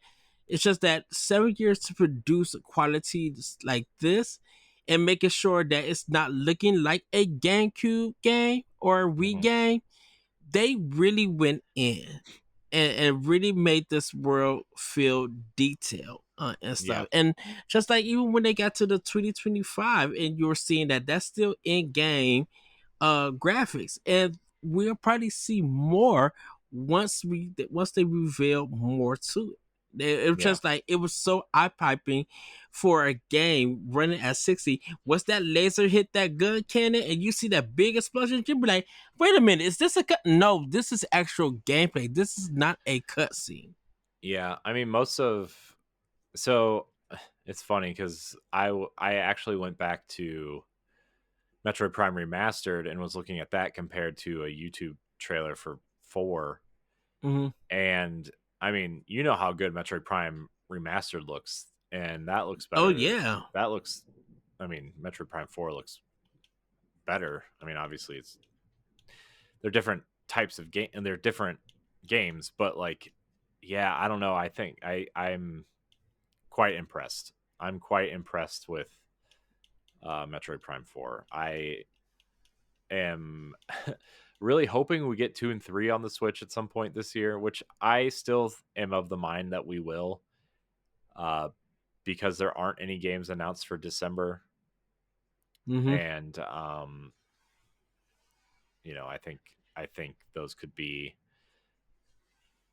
could be Game Award shadow drop games, in my Yeah. opinion.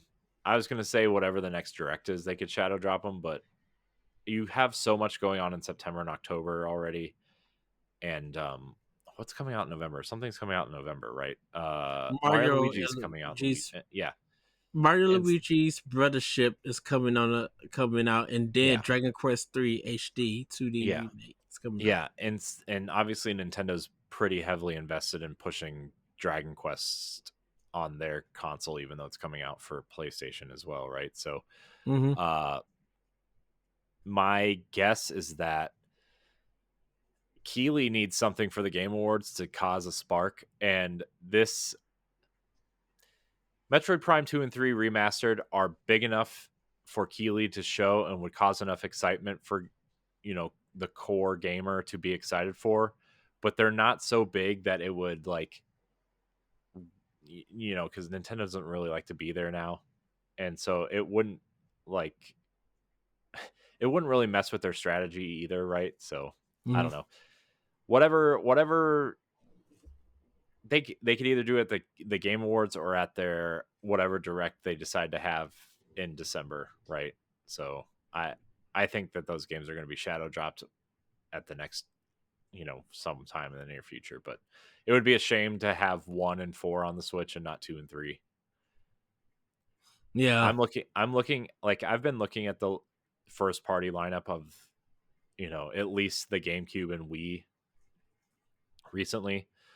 Uh Mostly because I'm trying to collect some of this stuff, but also like trying to see which games Nintendo could theoretically port over to the Switch and switch to, or be that those in between games that you know like I said, the Game Boy Color games that could run on Game Boy and Game Boy Color, that type of thing, right? Yeah. And there's quite a bit they could move over theoretically, and they haven't yet. uh so I would expect a lot of there's still a lot of games they could fill gaps with, right? If they have a lull. Yeah. That's what I'm saying, right? Even you look at clearly 3DS and DS games are also possible, right? Because we're getting Luigi's Mansion next week, and we've gotten all the Right. Ace Attorney games, and I mean, that slate is wide open too. So that's all I'm saying. Be prepared for a lot of remakes and remasters from Nintendo, everybody, over the course of the next decade. Uh, Yes. and then when they come out with a new console, you know, Wii U games will be ripe for a remake, I guess. Breath of the Wild remake. Um, Oh goodness, do we need it? no, but would you buy it? Here's $70, Dinty. Here's a bill of 70 points. in 10 years, it's probably going to be 80 or 85 by then, which still worth it. Right. Yeah. uh, I don't know. Do you have any other thoughts on Metroid Prime 4? I can't wait to play it. Yeah, I can't wait to play it. I didn't finish 3, but I probably could play 4 without finishing 3 if they'd ever put it out. So I just need to go through 2. I got to the last boss in 2 in Echoes, and I just never beat it. But like I finished 3 and I finished 1. Yeah. So I also wonder if they are thinking about dropping Hunters at some point onto the Switch, because Silex is so tied to that game. we're Right? thinking next year. I wonder. I mean, it would be nice if they just put out a trilogy set of Hunters 2 and 3 in a Mm-hmm. box set, the way that they put out Pikmin 1 and 2, but that's a lot of wishful thinking, Ed. Yes. My thought is I think they're just going to release all of them for $40 like they did Metroid Prime. The Prime Collection. You get Metro Prime 1 Remaster, 2, 3, Federation Force, and Hunters. Man, Federation Force. I saw a tweet the other day. Oh, Metroid Prime Hunters actually, or Metroid Prime Federation Force. It's actually kind of good. I'm like, yeah, I said that when it came out 7 years ago. Where have you been? Oh man, I hate people sometimes, man. They just complain just to complain. Oh man. Anyways, we're gonna move on to our next story, Ed. Our next story is from our very own Stephanie Klimov. A new Zelda game has been announced during this past Nintendo Direct, and it gave gamers a bit of a shock. Not only is the new game returning to the Link's Awakening remake art style, but it will be the first mainline game where you actually can play as Zelda, The Legend of Zelda, Echoes of Wisdom. Yes. You can check that article out by Stephanie if you want to know more about what she has to say about the game. I said this on one of the shows, the 75 shows we recorded last week on our week off of recording, by the way. Thanks, Nintendo. That I thought this was going to be a remake of the first game. The way it opened up, right? Yeah. And like it opens up with like Pig Ganon from, whatever, and Zelda's in the crystal. I thought this was a remake of the first game, and then Link falls through the portal, and then you end up realizing it's a Zelda game. And I don't know. I think it's pretty interesting. I think what they're doing is kind of interesting. What do you think? I cannot wait to see the comedy come out this game because I know people are just gonna be doing clips like crazy.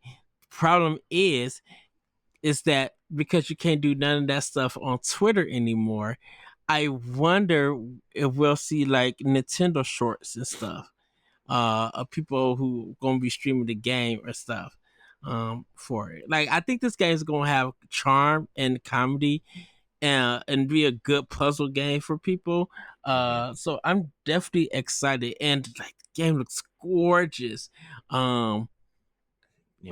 Just the way that from that pullback, I like the little part that before they get into the demo, that the two soldiers come and they see like Zelda, and they bow down to her, and then all three of them walk off, and it looks like the game's gonna start. Like that was that little miniature detail was really cool, and a lot of people haven't picked up on that, and I'm just like, yeah, this is gonna be fun. This is gonna be very entertaining.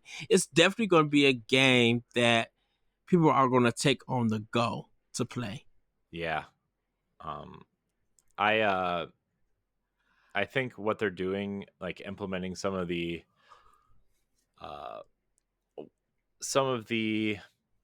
Breath of the Wild kind of Tears of the Kingdom, solve these puzzles how you want to by duplicating these items, like seems really interesting. I think it's kind of fascinating how they are going to tackle this because duplicating assets isn't really the big deal. That's actually probably saving a lot of memory for them, right? But it does. It's here. Okay, I'm gonna back up a little bit. I'm gonna actually ask Seamus the Kilted Gamer's question here because it's about Zelda Echoes of Wisdom. I moved it up in the doc. Seamus asks, in light of Zelda's echo abilities in the upcoming game of Echoes of Wisdom, will there be traditional dungeon items in the dungeons? Yes. So I think there will be. Well, I don't think there'll be traditional items. I think there will be items that you will need specifically to duplicate to solve puzzles within some of the dungeons, right? And so that's what I think. I don't think you're going to go in there and find a hook shot and then use the hook shot to solve the dungeon, right? I think there are going to be specific items in there that you will use mainly to solve the dungeon, although there will probably be several other ways you can solve those issues without ever getting those items, in my opinion. I think it's going to allow Try to expand the that staff that Zelda holds. Yeah. So. Yeah. Because she's still, because it's going to look like she's still going to have parts of the land that she's going to have to run away from the darkness. Yeah. Yeah. So that's my opinion. I think the duplicating of items is interesting. I wonder if Zelda's going to have any attack abilities on her own. It doesn't really look like it, which is kind of disheartening, but that's a conversation for other people to have, I guess. I think I can't wait because I love this art style. I love Link's Awakening. You Yes. know, that game means a lot to me, even though I've never beaten it. But that game just means a lot to me in a lot of different ways. So I gotta finish Link's Awakening on the Switch. I gotta finish it. Yes. I have to finish it now. I have to finish it before September. So that is The Legend of Zelda Echoes of Wisdom, coming September 26th. Almost 5 years to the day, Ed, of Link's Awakening remake. So I know, it's crazy. that's so cool. Man, Link's Awakening is so good. It's so good. Anyways, on to the next story here, Edward Varnell. This one comes from Block on bossrush.net. You can check out the article there to see what he has to say about it. But after 9 years since the last new entry, the Mario and Luigi series has returned and is coming to the home console for the first time. Mario and Luigi Brothership is coming November 7th. Looks pretty good. I'm into it. I'm sure 99% of the people that are playing this will play it in handheld mode, but you can technically play this on your TV, and it's the first time you can do that. So I think some people are agreeing with you, Corey, about the art style for this game. that it looks kind of weird. Yeah, but I love this art style. I'm definitely looking forward to this one. Yeah. I wonder if Treehouse is going to have any involvement with it, because I'm They're like, probably translating it, right? I mean, they have their yeah. whole in-house translation team is there, right? So here's the thing. I theoretically, yes, I like the art style, right? I like that style of art style. Mm-hmm. I wish they would have gone more the Wind Waker route instead of the comic booky Smash Brothers 3DS route with the cell Yeah. shading, because it just makes it look unpolished. But that's just my opinion. It's not like It you know. And I know they was trying to go for the Mario Luigi box cover set style, because I'm like, Yeah, but at the that point, I box. wish it would have just been a hand drawn game, you know. Mm, And because that art style on the box is the best art style, I think, for Mario and Luigi, especially for spin-off games. yeah. But you know, can't win them all. I am really excited for this game, though. I don't want that. I'm not going to let a small gripe about the art style ruin my excitement for the game, because at the end of the day, I love the Mario and Luigi series. It's one of my It's insane. favorites. And I started playing it with Bowser's Inside Story, and then I went back and played the other ones.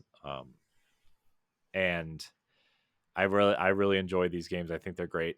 I think if you enjoy, especially if you played Thousand Year Door recently and you like those styles of RPGs, this Yes. is what those games are to a T. It's the ongoing Mario RPG series, right? Yeah. So definitely check it out. I don't have much more to say on this that I haven't said already. I'm just very excited. But Brothership is a cool name too. Let me mark this down. Marking timestamps here. Okay. Our next story comes from, oh, look at that, bossrush.net, from our friend and was on the show a couple weeks ago, Josh Martinez wrote an article Yes. about Dragon Quest 3 2D HD. You can go check that out too. Dragon Quest 3 2D HD remake is coming to the Switch, and Square Enix also announced the 1 and 2 remake coming in 2025. 2025 is shaping up to be a monster year for the Switch again, Ed. Clearly, obviously led by Metroid, but also, I mean, you got this, you got Donkey Kong, you got a couple other games that we can talk about later. Like it's 2025 is already like a monster year for Switch. Mm-hmm. What a year, because of the new console coming out too. Like, what do you it's nuts.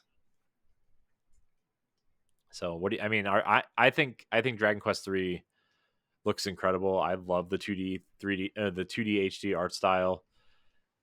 I think some games are better than others that use it, Yeah. but this looks like they are finally kind of like perfecting it. And I think a lot of people kind of circled Octopath Traveler 2 as that kind of perfected style.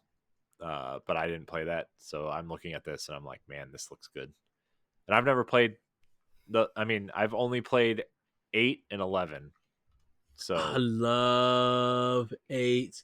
uh, 11 is good, but I love 8. 8 is the only Dragon Quest game that I beat it. I I only played it because it came with the Final Fantasy X demo. Yep, same. So, you know, uh, Which that was my Zone of the Enders moment where people bought Zone of which the Enders I for the Metal which Gear demo.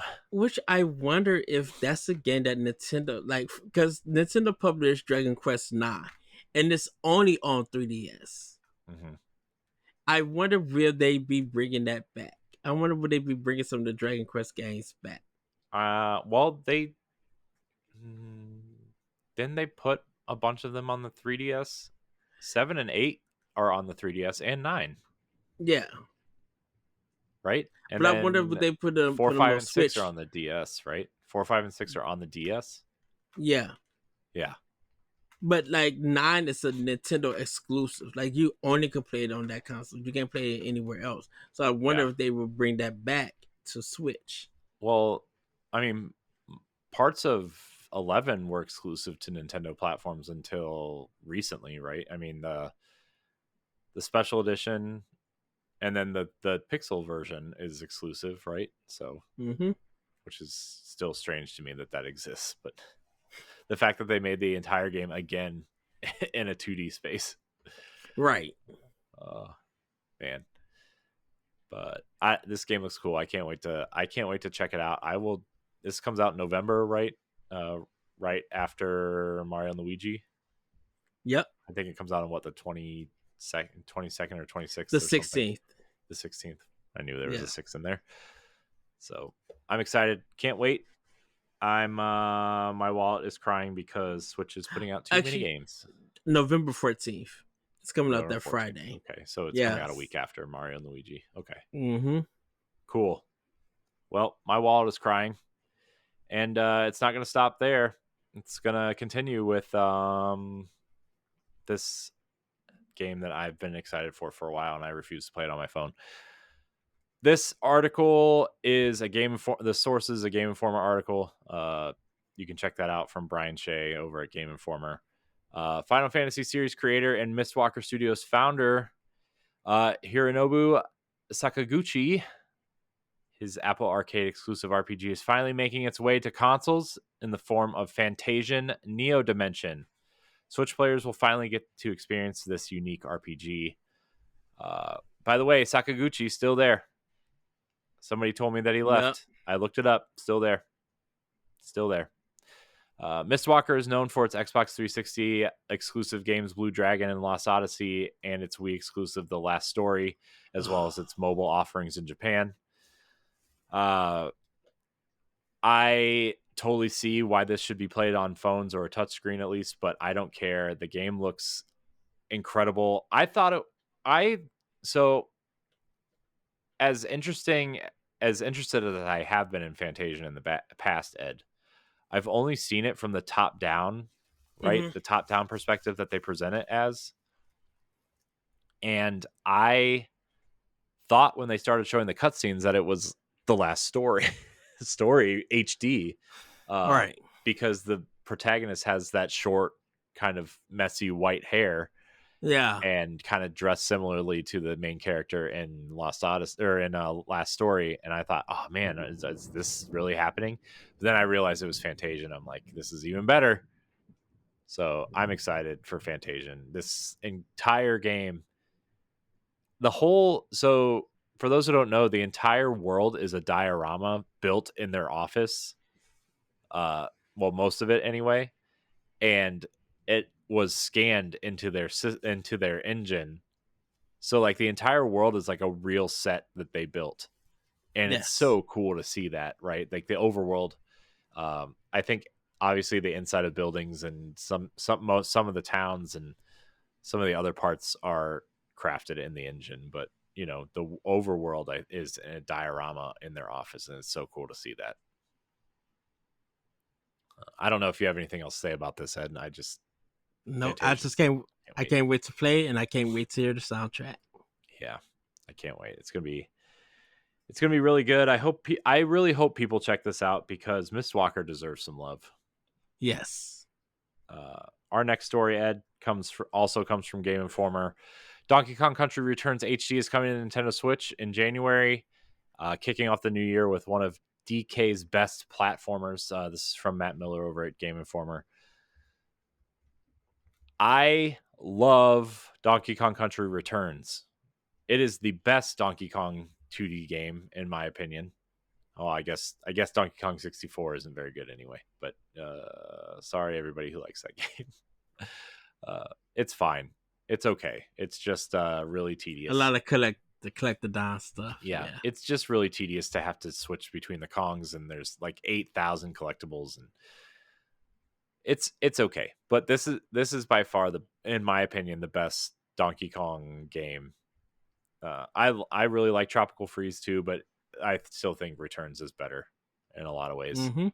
I think because it's simpler than Tropical Freeze, like there's less mechanics and obviously less characters to kind of do things. I think sometimes simpler is better, and so Donkey Kong Country Returns is my favorite. I'm excited to play this one.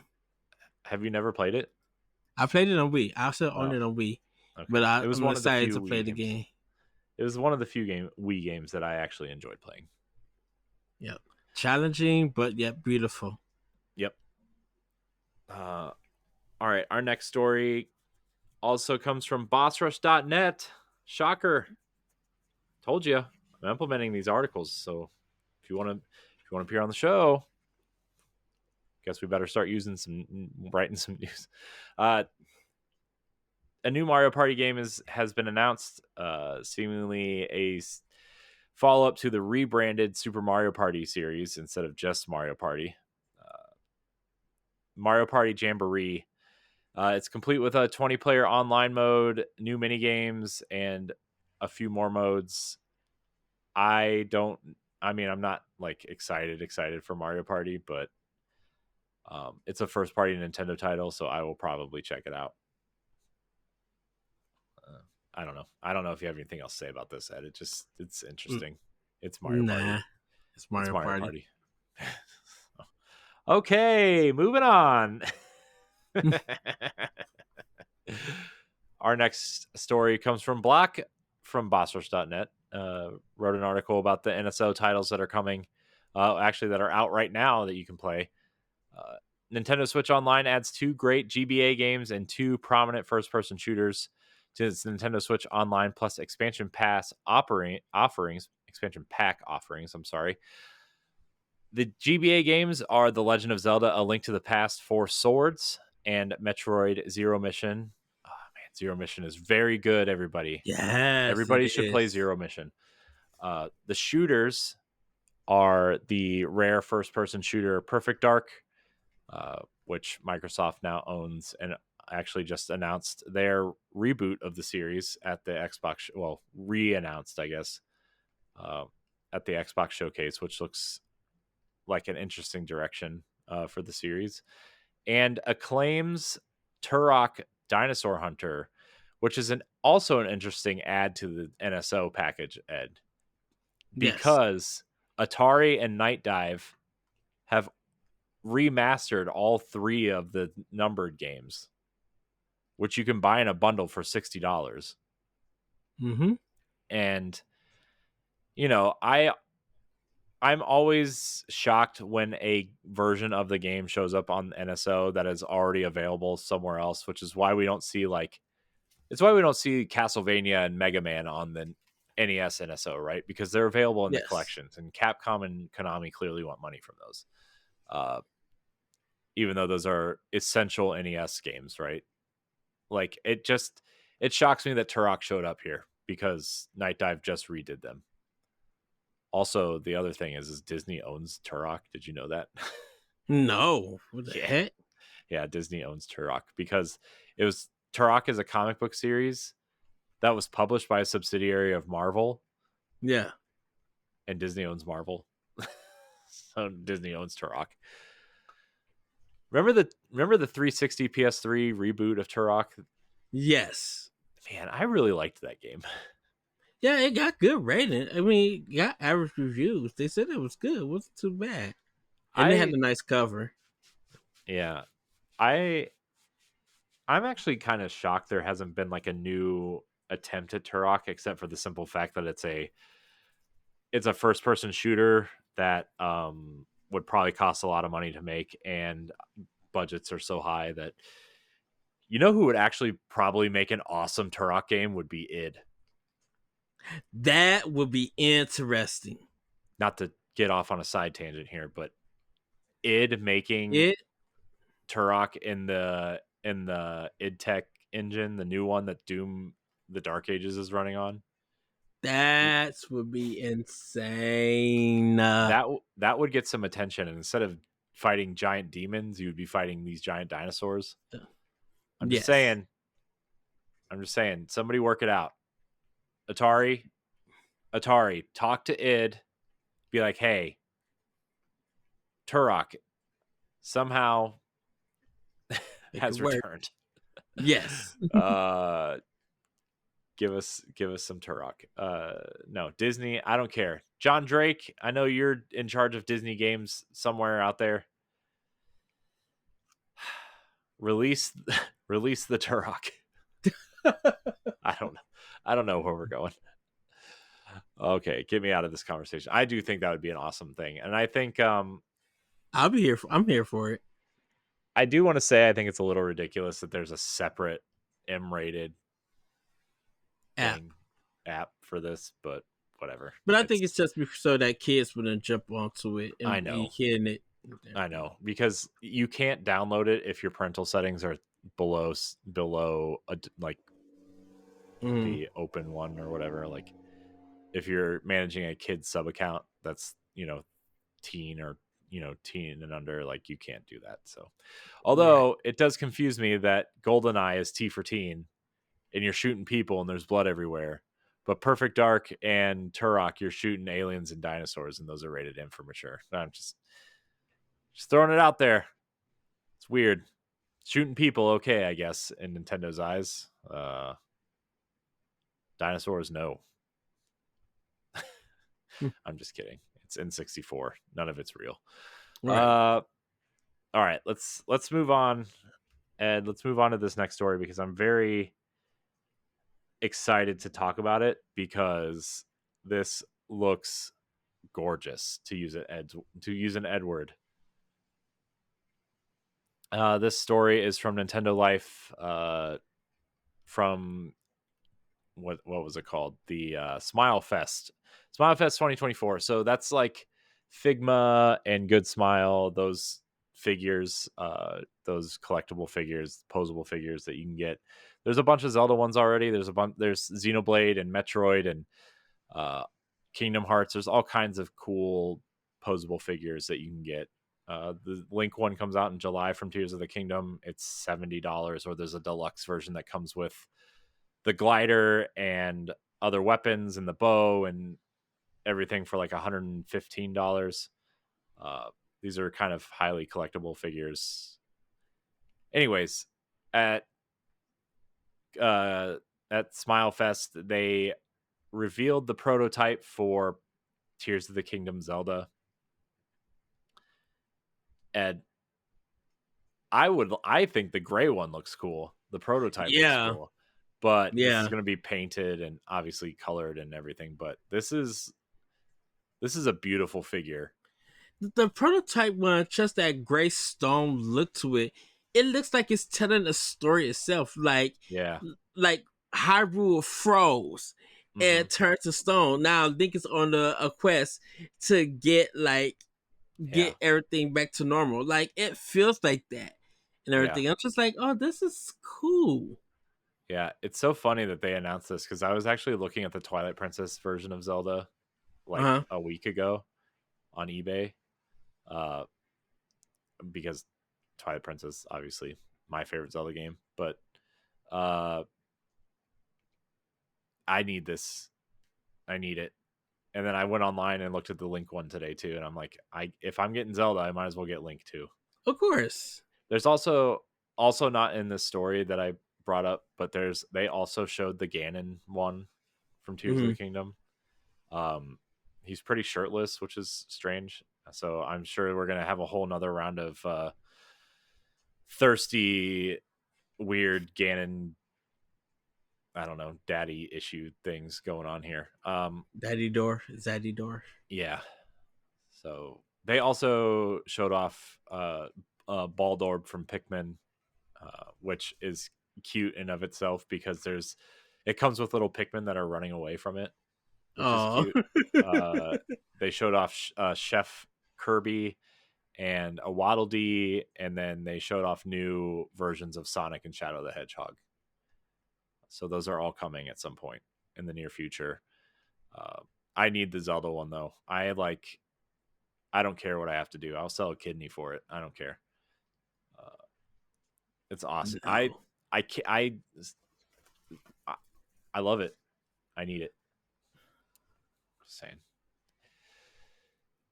I guess we'll move on to the next story because you're not saying anything about it because you're clearly not as obsessed with the statue as I am. So It's just a prototype. I can't wait to see the full I know. the I'm just messing full with you. I'm just messing. You know what? You know what else was announced this week that I know a lot of people are excited for? There were a ton of limited run games announcements. There were over 20 physical game announcements this week, including Fear Effect, Beyond Good and Evil 20th anniversary, the Gex trilogy, Tomba 1 and 2 are coming soon. There is also an announcement of the complete Wolfenstein 2 experience on one cart, which was like a big complaint when Wolfenstein 2 came out the first time, was you had to download like half the game, even though it came with a cart. And so, yeah, and I think it's coming with the DLC also, which was not previously released on Yeah. Switch. So the complete experience is on one cart, which is crazy to think about. I don't know. Were And there any standouts for you? to actually tell you the truth, I did not watch it or anything Mm, because the way that I limited run, it's cool and stuff, but like I just didn't watch it. yeah, Like I was I just like I rather just get a whole list of what games were shown and call it a day. yeah, I wasn't originally gonna include this story because of the way I feel about limited run games, but I know that a lot of people don't feel the same way that I do about limited run games. So also, like, you know, we invited Stephanie onto the show tonight. She had a lot of things going on today, and she went to a baseball game and it got rained out, and so she got home late and wasn't able to make it tonight. But also, I Yeah. included that here because she is obsessed with a lot of the limited run stuff. So I wanted to hear her geek out about it, but then I was like, well, we'll just leave it in here. Um, Stephanie, we miss you. Yay. Um, anyway, yeah, I don't know. I'm probably not going to get any of this. So I bought some limited run games at PAX when we went, Same. Yeah. and I looked at them, and I felt dirty by buying them. I So didn't. I turned around and sold them, and I doubled my money. So that's fine. Oh. Yep. Wow. I mean, all those games were $39.99 and $34.99 a piece. I paid for them, and I sold Persona 3 for $80. Knights of the Old Republic, which I don't know. That was the one I was conflicted about because I love those games. Yeah. And like I was like, man, I would love to have physical versions of these on Switch, but they're from limited run, and so I don't. So I bought the first one out of like, I don't know. I bought the first one, And I was like, I don't want to own something that says limited run on it. So I sold it, and I ended up selling it for like $65. And then River City Girls 2, I ended up selling for 50. Oh wow. So I ended up River making City like, Girls 2 is good. yeah, I know I have it digitally, but I just, I don't know. I have a lot of negative feelings towards limited run, and we'll leave it at that. I've I said will enough. say I've said too much. I will say that I will get Tumba 2. Hopefully they make it just a digital version of it. Because I never got to play Tumba 2. So Yeah, but the thing is like limited run is publishing digital games now too, which is like, what's the point? right, yeah, for that maybe I maybe just they'll like, use that money to fund their actually getting their games out. and that's something we will talk about another day because I 100% agree with you. Man, the fact that it's taking over like 1 or 2 years for people to get their pre-orders that's ridiculous. Insane. That's ridiculous. Sorry. Oh, I've said too much. I've said too much. We're gonna move on. Yes. We're gonna move on. I don't want to talk about it. Our just our kind of wrap up here. Other notable games during the direct. I don't know if there's anything else you want to say about anything, Ed. The Ace Attorney Investigations collection, Super excited for that. Marvel vs. Capcom collection, which we kind of talked about how they finally said they're making physical editions of those. So I need to get that Got my because pre-order in. X-Men vs. Street Fighter is an amazing game that is never Mm-hmm. available anywhere ever. Nintendo Switch Sports is getting their basketball update, which Mary Helen wrote an article on that on bossrush.net. You can read more about that there. And then Disney Illusion Island is getting that free investigation mission update, which seems interesting, but also very late. Yes. So, Ed, Yes. we are going to get into this topic of the show, which is that segment kind of in between where we didn't really know what to do with it. So we kind of talked about other things, other consoles at one point, and retro games at some point, and rumors at some point, which rumor mill will continue in this spot in some capacity later down the road. Yes. But I wanted to kick off this kind of retooling, I guess, of what we're offering with a Boss Rush banter that was written by friend of show Shane Kelly. You can go read it on bossrush.net right now. What are your thoughts on new games not having a physical release? So this banter, not really a Nintendo Switch related thing, although there are a lot of codes in a box third party experiences on the Switch, which is a little bit ridiculous, but there have been a lot of games come out, prominent games that have not gotten physical releases, and some of those have turned around and gotten physical releases through limited run, right? But basically games I'm looking at right now are like Hi-Fi Rush, Redfall, Alan Wake 2, Hellblade 2. You know, they don't have physical editions, mainstream physical editions, I'll call them, because obviously some of them got limited run releases, and Redfall ended up getting that second release later where the disc was actually in the box.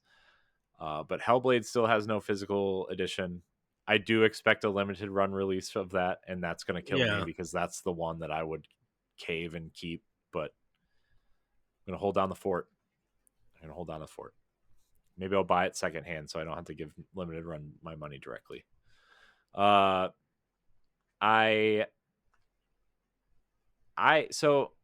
of two thoughts of this, and I know you're very different from me on this. My thought is the way that games are, not necessarily Nintendo games specifically, but like games on other platforms and third-party games, the way they're distributed and patched and changed and all these things. It's like the game on the disc is not even the game that you're playing, right? And I mean, the shining example to there. Well, there's a couple right now. Shadow of the Tomb Raider, the game on the disc, the last mission and the ending of that game is entirely different on the disc than when you play it patched. It's a totally different boss fight. It's a totally different ending. It's a totally different experience. Once you put that patch in, it changed everything, right? Mm-hmm. You look at a game like Cyberpunk. How many patches and how many years did it take to fix that game? You really want to own that game 4. physically? Right? And I know there's like resale value attached to these games, attached to physical editions, and it's cool to have these boxes on the shelf, which I agree. I like showing off a huge game collection, which is why I'm trying to build up, especially like retro games, I guess now, like with PS2 and GameCube and Nintendo, last couple generations of Nintendo stuff specifically too. Mm-hmm. Like, especially all those GameCube games I lost. I just can't get over that right now. But I honestly like really don't see a point in getting games on current hardware physically,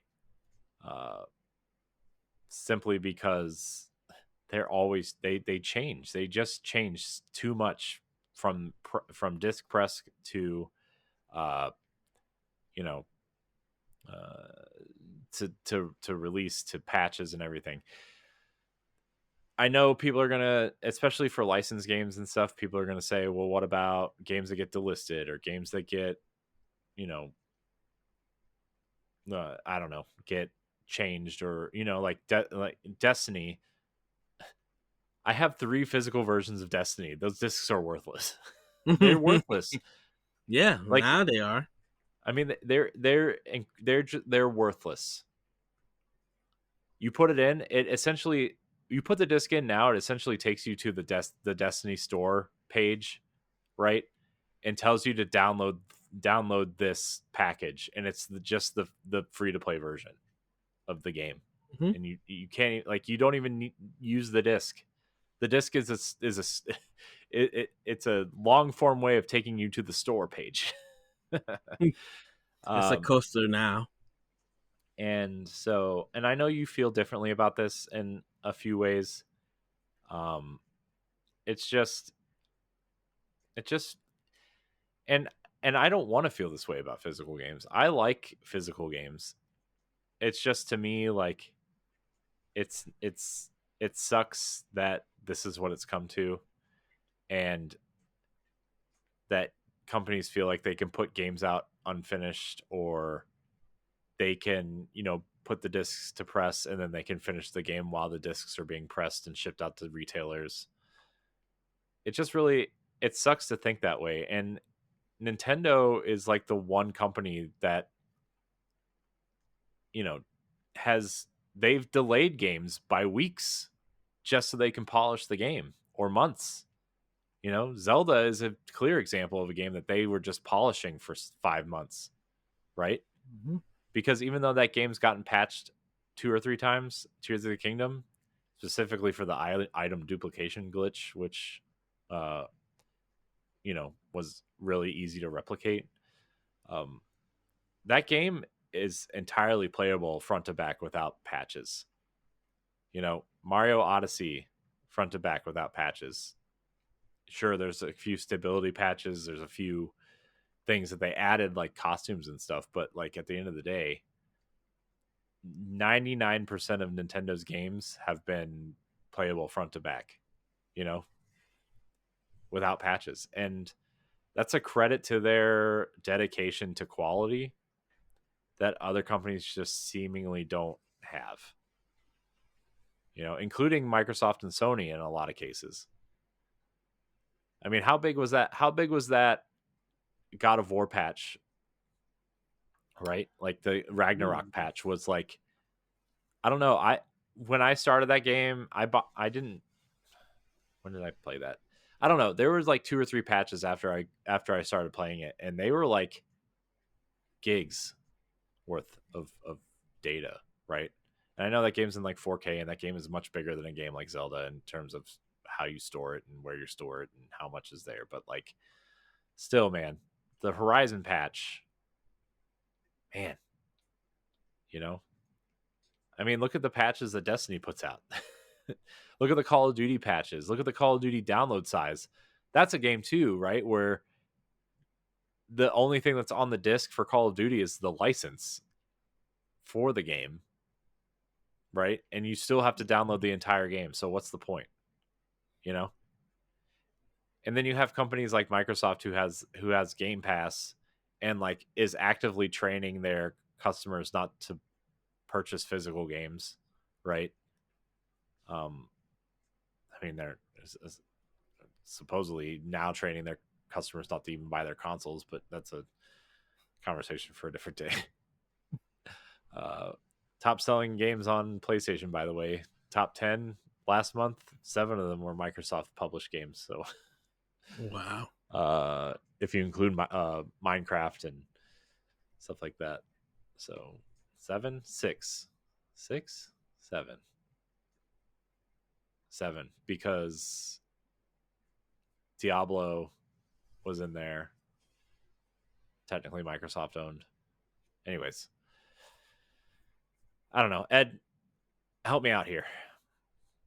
So, um, I think the reason why a lot of companies, mostly maybe Microsoft and Sony, definitely Microsoft at this time, is not doing a lot of physicals for their new game is the retail space.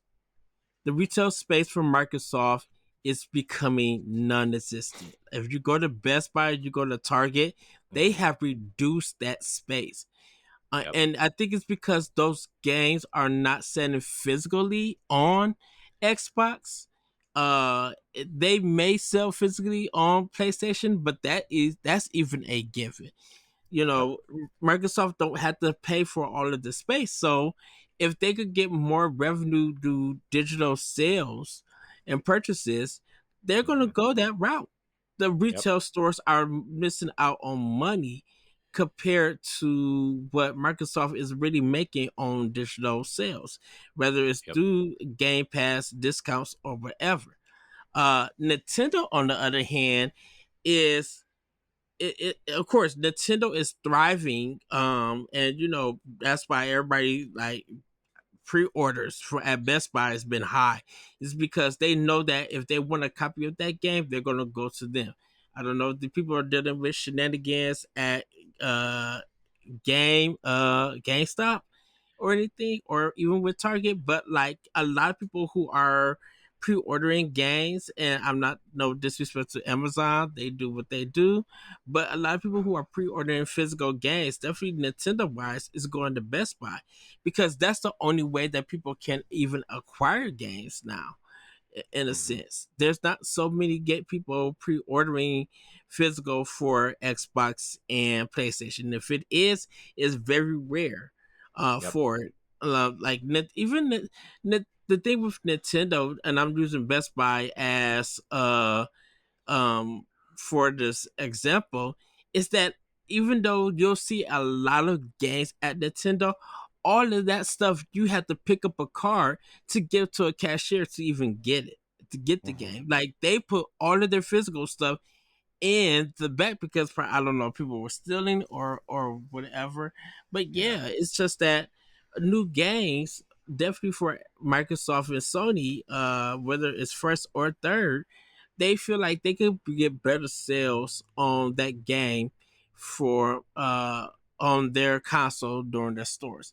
Now, because people know that, and I mentioned this about Nintendo, if you don't get that game on this first run, and later on in life you're trying to get it and they don't sell it, the moment you go second hand, you better have some money ready Yeah. for that game. I mean, Uh, speaking of secondhand games, like I've told the story about my GameCube collection on this podcast multiple times, but as I've been trying to weed through the garbage of GameCube stuff, and kind of curate a list of the games that I would like to have back in my collection. Mm-hmm. Fire Emblem, Radiant Dawn is over $250 if you want a game with a box and the disc, right? If you want a complete in-box version that's like in not even pristine condition, but like good condition, it's going to cost you like $300. Yeah. And the Wii version, which is what, Path of Radiance or Radiant Dawn, I always get those two mixed up. I always get the titles of those two mixed up. But they're direct sequel. Like the Wii one is a direct sequel to the GameCube one. So like the Wii one is starting to creep up in price now too, because it used to hover around $100, right? And I was like, oh man, that's a pretty decent price for that. I should probably snag that. And I was like, I'll wait because I want to try to see if I'm going to get rid of stuff, or we're moving, we're going on vacation. I'll just figure it out later. It's starting to creep up in price now again, and I'm like, man, I should have got Mm-hmm. that when I had the chance. But I mean, even something like The Last Story, which we talked about earlier with Mistwalker, right? They Yes. I have the collector's edition, and just the disc, not even a box, just the disc is going for like $75-$80. That's crazy. If you just want like the Wii box with it, and like without the collector's edition stuff, it's like $90 to $100. And then if you want the collector's edition, good luck. That's all I'm saying. Right. Good luck. And the physical aspect of new games is that Nintendo and the Nintendo says it has it on lock because they know the repercussions that come from it for you not getting it. Mm-hmm. Because Microsoft and Sony wants that digital space, it's better for them to go that route because that's more revenue and profit for them than it is for physical games. And people don't realize that, with a lot of physical games for PlayStation and Xbox, a lot of that is not actual, like Corey said, a lot of that data isn't on the disc. It's just another way to help you install the game once you're connected online. Because the thing about it is, if you were able just to put the game and it could download without any online on it, then you know that you're getting something with the physical game. Yep. But it's just like for them, it just makes sense for a lot of people who want to have the game and the physical copy for it. For a lot of people, that's a collector's item on the Xbox and PlayStation. If it's a game that's really special, a lot of people going to just be like, okay, third party, you got it on Switch. I'm going to show my support and get it on Switch because I know that if I don't get it there, you're not going to be there for their successor system. So I know hit games that you made that could be on coming to a Nintendo system, it's not going to get made because we didn't buy that physical version or we didn't buy that game. Right. And things like that. So I think, I know with Hellblade, what else? Doom Eternal, and stuff. It's just like it makes better sense for them to get the game digitally because that's more sale wise is better than it is putting it in stores where they don't even have enough space to even put that game in. Like, but then you see something like Alan Wake though, right? That didn't have a physical edition, and like they announced this thing through limited run, and look, very clearly financially they're fine, right? Like, Epic funded the game, whatever, but they still haven't made their money back on Alan Wake 2. Like they still are like at a loss for that game, and which is crazy because that game didn't cost very much for them to make to begin with, compared to other games. But I mean, Epic funded it with Fortnite money, and also it wasn't available on Steam, so that also has a lot to do with it too. But like, there was no physical box in store. Like, the thing about physical too is like it's kind of free marketing for people who like to go into stores and look around and walk around, right? Because like, as much as as much as people read about stuff online or see what their friends think about it on Facebook or Twitter, or read reviews on IGN or GameSpot or BossRush.net. That was a plug. Shameless plug. Going into a store and picking up the box and looking at the back and reading like the quotes, right, is still something people do, and they still judge their purchases off that, right? Like, Yeah. there are still people that do that, and I think especially like the way that we consume games and our community consumes games, I feel like people forget that those people exist, and that's like a majority of people who play games out there, is like they don't care. Like they'll buy Call of Duty and Madden every year. They'll buy GTA when it comes out because it's the event game, but like they don't buy very many games. PlayStation put out a thing where the average person who owns a PlayStation 5 has only spent $700 on the PlayStation Store since they purchased it, is like the average, right? And that doesn't include the console or accessories or PlayStation Plus, right? So you're telling me that the person that bought, let's say somebody bought it within the first year, the system is what, 3 or 4 years old, and they've spent $700. So that's about 3 copies of Madden and 3 copies of Call of Duty, right? And probably some sort of GTA game that they bought on sale, right? Or GTA, shark cards or Madden cards or whatever, right? Like, there it is. That's your average person, right? And that person might go into a store and buy those games and look at the shelf and be like, "Oh, look, this I like Call of Duty. This shooter looks interesting. What is this? Wolfenstein? That looks neat. Let me purchase that. I like to shoot things, you know?" Right.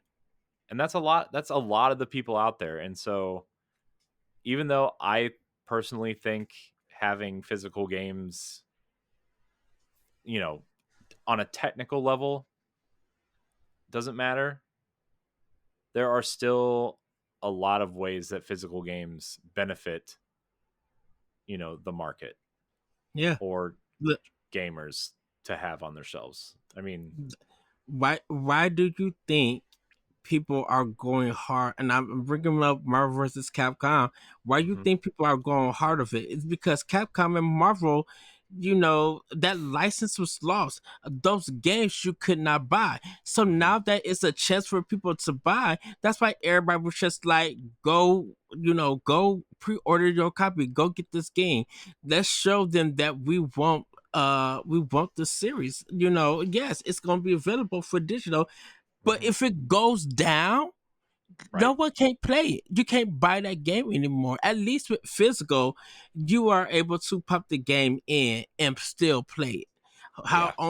How online will work? Who knows? There are some people who don't work for video games who got the technical smarts to make online work and everything. Yeah. So it's just like I mean, physical. sorry, go ahead. I thought you were done. Oh no, Go ahead. I was just gonna say, so physical new games, definitely for Nintendo is a big factor of why it does work. New physical games for other platforms doesn't work because a lot of people just don't feel like there is value in them when there are when for them they feel like it's in the comfort of their home just to buy it and download the game than it is getting it in the store. Or if that game is popular and everything, you may not find it in the stores because they may only have 2 or 3 copies. Yeah. So, in other words, you're going to end up waiting a couple of weeks or days if you order that physical. And if you're a person who be like, well, they don't got it, I'm just going to buy it online. That's the first thing that's going to come to a consumer's mind. To be like, they don't have it at these stores. I might as well just own it fit digitally. Yeah. Oh, man. Good discussion. Yeah. Good discussion. That was a good. Thanks, Shane, for writing that. If you want to read that full Boss Rush banter, it is on bossrush.net. Go to the features tab, and you should be able to find that and all of our Boss Rush banters under that drop down menu. Just go to bossrush.net, and you will find them. Great job, Shane. You can follow Shane on Twitter /X/ whatever it's called these days at Still Sane Shane. So thanks, Yes. Shane. Good work. All right, Ed. We're getting there. We're getting there. We're getting to the end. It is time for Pack Watch. Pack Watch. This is the segment where we highlight the new games coming to Nintendo Switch over the course of the next week. And boy, are there a lot of games coming out this week for some reason. The Beyond Good and Evil 20th Anniversary Edition is coming out. Bringing back the groundbreaking classic adventure with a host of new features. Beyond Good and Evil 20th Anniversary Edition includes updated visuals running at up to 4K resolution and 60 frames a second. Not on Switch. Updated controls and quality of life features, a new in-game treasure hunt and speedrun mode, and a special anniversary gallery. So the Switch version will run at 1080p and will cap out at 60 frames a second. So I would expect it to run at around 40 or 50, somewhere in there. Yes. I'm glad people are excited for Beyond Good and Evil. I don't like Beyond Good and Evil. I think if this is a Mirror's Edge situation. This is an Earthbound situation. People say they love it and have never played it, and now when they go to play it, if they purchase it, first of all, they're going to be like, "Oh, this game is not good," or "Oh, never mind." As long as it don't feel floaty and the last boss, I'm gonna leave it at there. I know Pat really loves this game, and Pat is exactly the type of person I would expect to purchase this game. Yeah. Not in like a bad way. He's just a lover of all video games, and this is one of those games I would totally expect him to buy. I think I still got my GameCube version copy. I had it for GameCube at one point. Also coming out on the 25th is Super Monkey Ball Banana Rumble. Sorry, every time we talk about my GameCube collection, I get really salty. Oh, Ed. An adventurer searching for the legendary banana to find her father, drawing treasure and all things that glitter put a smile on this monkey's face. Her sharp observation skills allow her to see through traps with ease. Our banana-loving protagonist who's always got bananas on his mind. That doesn't make any sense. I don't know. I pulled this straight from the Nintendo store, so I don't. Whatever. The big one releasing this week on the 27th is Luigi's Mansion 2 HD, yes, which is a great game. I would go so far to say mechanically and just from a premise standpoint, the best Luigi's Mansion. Maybe not my favorite, but it's definitely got the most variety and the most interesting mechanics. The magical dark moon that hangs over Evershade Valley seems to calm the ghosts that live there. But when it suddenly breaks apart, the once friendly ghosts become unruly. Luigi must stumble into action and find his courage to restore the dark moon to its rightful place in the sky. So, it looks great. It doesn't look as good as Luigi's Mansion 3. But this has that look, and this isn't meant to be derogatory, but it's going to sound that way. So sorry, everybody. It has that, we are remaking a game that is not an HD game. Let's just figure out how to put assets into this game to make it look like an HD game and put it out, which is something Nintendo is very good at. And 99% of the audience will never notice. Yes. But when they tend to remake games that aren't already in HD or already like for a console, this is the way that game looks. there was something very recent. It had so I can tell you right now that character model of Luigi is the one that's it's ripped right from Mario Party. It's the Mario Party Luigi model. Oh wow. um, what I had, it's the Mario Sports look, like those character models. It's just like all those like spin-off games have that look to them, and that's what it kind of looks like to me. Oh man. By the way, I re-downloaded Paper Mario and the Origami King because I kind of want to play it, but also our book club game is Thousand Year Door, so I should probably play that instead. Also coming to the Switch from Atari, Neo Sprint. Neo Sprint zooms back to life as a single-screen arcade racer for up to 8 players, paired with a robust track builder and intuitive sharing tools, ensuring a racing experience that satisfies speed demons and architects alike. Campaign mode and Grand Prix and obstacle courses and time trials provide tons of pulse-pounding race content, and multiplayer modes make for chaotic fun. Can you conquer the speedways and claim the fastest times? It's Neo Sprint from Atari. I played that at PAX. It was very fun. Yeah. Also coming on to Switch on the 27th is a game that we love around here at Boss Rush, Tachia.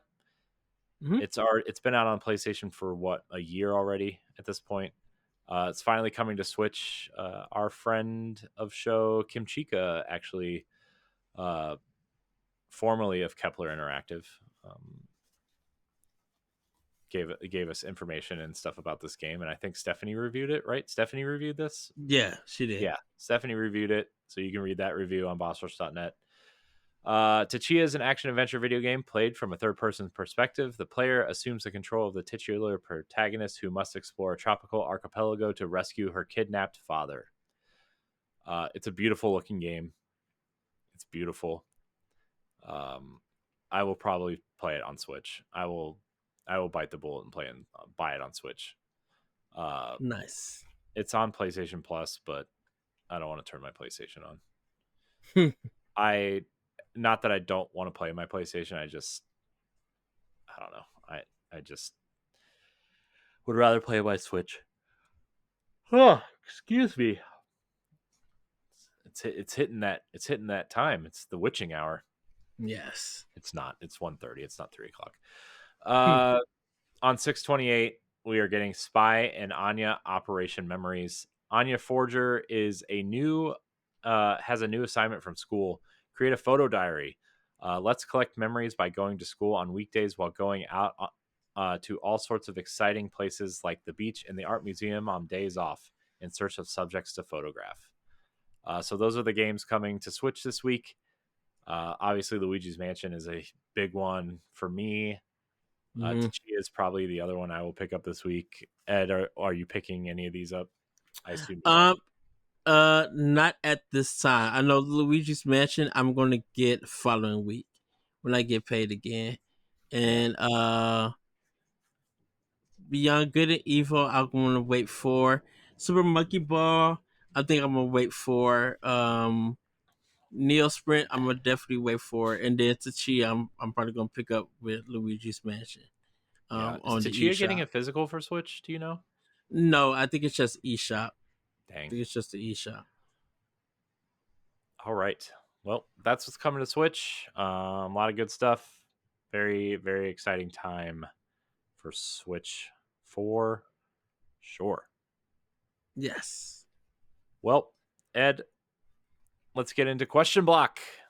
Remember, you can write into the show. Listeners are encouraged to join the Boss Rush Discord or Patreon on our free tier. You can join our free tier there and look for the question threads there. You can always email us at nintendopowblock@gmail.com. You can also look for our Twitter threads if we remember to put one out. Sometimes I don't, so sorry. Our first question of the night, Ed, comes from Mary Helen via Discord. She writes in and asks, sorry, I'm writing this time code down. I forgot to write it down. She asks, after an extended period of time without new RPGs for a lot of their cornerstone RPGs, we got announcements for 2 this week. Do you all think this is a return to a more original content, or will we fall back on remakes only? Whoops, I didn't want to do that. Ed, I'll let you go first. Do you think Nintendo's going to fall on remake RPGs? So with Zelda and with Mario and Luigi, I don't think they're gonna fall back on a lot of their RPGs because we haven't seen like if they really was gonna fall back, a lot of the Fire Emblem games would have got remade and re-released here in People America. were expecting that. People were expecting You know, another Echoes game this week. oh Genealogy of wow, the Holy War has been Holy rumored War. forever, and people were talking about it. And I'm like, I don't know, because I think that's what the third game that didn't come out here, Mm-hmm. because Shadow Dragon is the first one. Shadows of Valencia is the second one, and I think this is the third one, right? Probably. And I don't know, maybe it's not. Maybe I just made that up. But anyways, continue. Sorry, I was thinking about, you said Fire Emblem, so I got off on a tangent. I'm so And sorry. we know that Xenoblade is being, they're probably working on it, and then Monolith Soft got a new, uh, a new IP. Um, Give it to me. we could Give it to we me. Yokai Watch is a game that Nintendo could have grabbed and brought over. There was a Yokai Watch 4 that just never came here and stuff. So Mm-hmm. I think like Nintendo will still have original RPGs from Mario and probably from other series.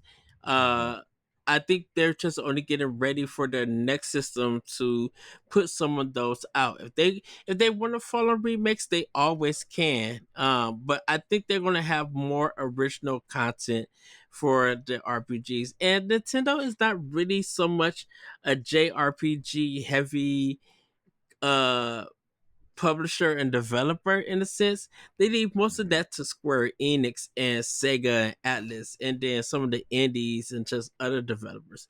You know, so Mm-hmm. I think right now I think they'll still continue with original content for the future. I think they're going to fall back on remakes only if it probably gets to the end of the Switch life cycle if they and if they really need it because right now um like most of their GameCube RPGs, I'm like, there's not really that much left besides the Fire Emblem games. They already did Advance Wars once, the Advance Wars games. Mm-hmm. So where other RPGs that they got now, maybe Codename Steam Pokemon. remake. Oh wow, that they got that. Probably Pokemon Conquest. You know, maybe they got some with some other developers and stuff that we just don't know, or probably we do know, but they just never came to America. So, but I still think we'll have original concept for RPGs from Nintendo. Yeah. Side tangent, Ed. When Metroid Prime 4 was announced, there were 2 series I just could not stop thinking about and wishing that maybe we could get a modern take on them, Mm-hmm. whether they're remakes, remasters, or whatever, or preferably a remaster or a remake at least. But Codename Steam, right, which Boss Rush has a lot of history with in general, the Yes, existence of it. And then the Conduit. Remember the Conduit for Wii, for the first person Sega. shooter? Yeah, Yeah. yeah, I'm like, where's that remaster? Where's that series? I know Block did a really great uh, Trash or Treasure. He did one of his video series on the Conduit and the Conduit 2, and it's yeah. really good. I liked the first Conduit. I never played the second one, but I really liked the first one. Uh, maybe it just didn't age well. I don't know, but I would really like to see Nintendo and Sega maybe partner back up and be like, hey, we have a good relationship, right? How about that Conduit game? You want to remaster that for our console, and we'll give you a couple bucks. And Sega will be like, sure. Can we make a Yakuza reference in it this time? Sure, I don't care. Put them in one of them little gotcha balls. Nobody cares. Sure. Where's Yakuza on Switch, by the way? Dang. They won't do it because of You keep the saying that. release. You keep saying that, and you say things. Not gonna come. And the sad thing about it is that the developer or creator of the Yakuza series, he's just like, we love the Nintendo Switch. You know, all my associates play the Nintendo Switch, but because we feel like it wouldn't be right to put this adult game on this so-called Which is game system. ridiculous because there's all kinds of games on Switch that are way worse than Yakuza. But Mm-hmm. that's But that is his logic. That is his reasoning, and we he's all not at that respect it. studio anymore, though. So you know what? Maybe whatever his new game is, he doesn't have to put on Switch. In terms of RPGs, though, I mean, it goes back to Nintendo kind of knows when to put out a remake or a remaster and knows when to put out a new one, right? Like, Right. this is a new entry to the Mario and Luigi series, even though we're coming off the back of 2 remakes in Mario RPG and Paper Mario, right? Mm-hmm. And so I don't know if and obviously we've gotten a lot of new RPGs from Nintendo this gen anyway, like Xenoblade 2 and 3. Fire Emblem Fire is very, Emblem, even though it's not like a Three Houses. traditional turn-based No, Three RPG, Houses. it's the strategy RPGs, right? We got 2 new entries into that series. Advance I Wars 1 to know 3. I know people like to try to say that Zelda is an RPG, although I 1,000% disagree with that argument, but we're not going to have that right now because I know you're one of those people. Paper And so, Mario and yeah, the Origami King. Origami Like, King. And then we got a lot of third party games like Final Fantasies and Dragon Quests, and I know like Dragon Quest 3 is a remake, but that's like an essential from the ground you, up remake, right?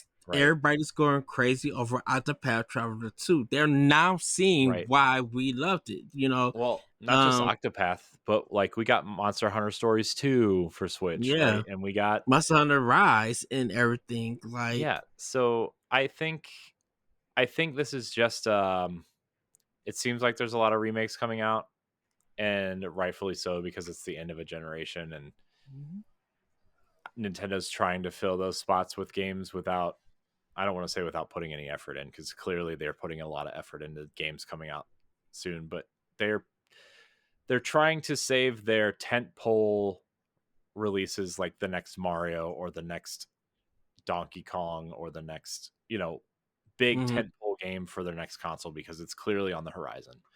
yeah, And so remasters and remakes are easier ways to fill content holes, and we've seen some of that this year clearly, but we've also seen a lot of new games. So the Final Fantasy Pixel remasters from Square, like, look yeah, how look how that did and everything. You know, and I think based off of how Super Mario RPG did and the 2 Paper Mario games did, and probably how, if we're just talking about the Mario RPGs, right?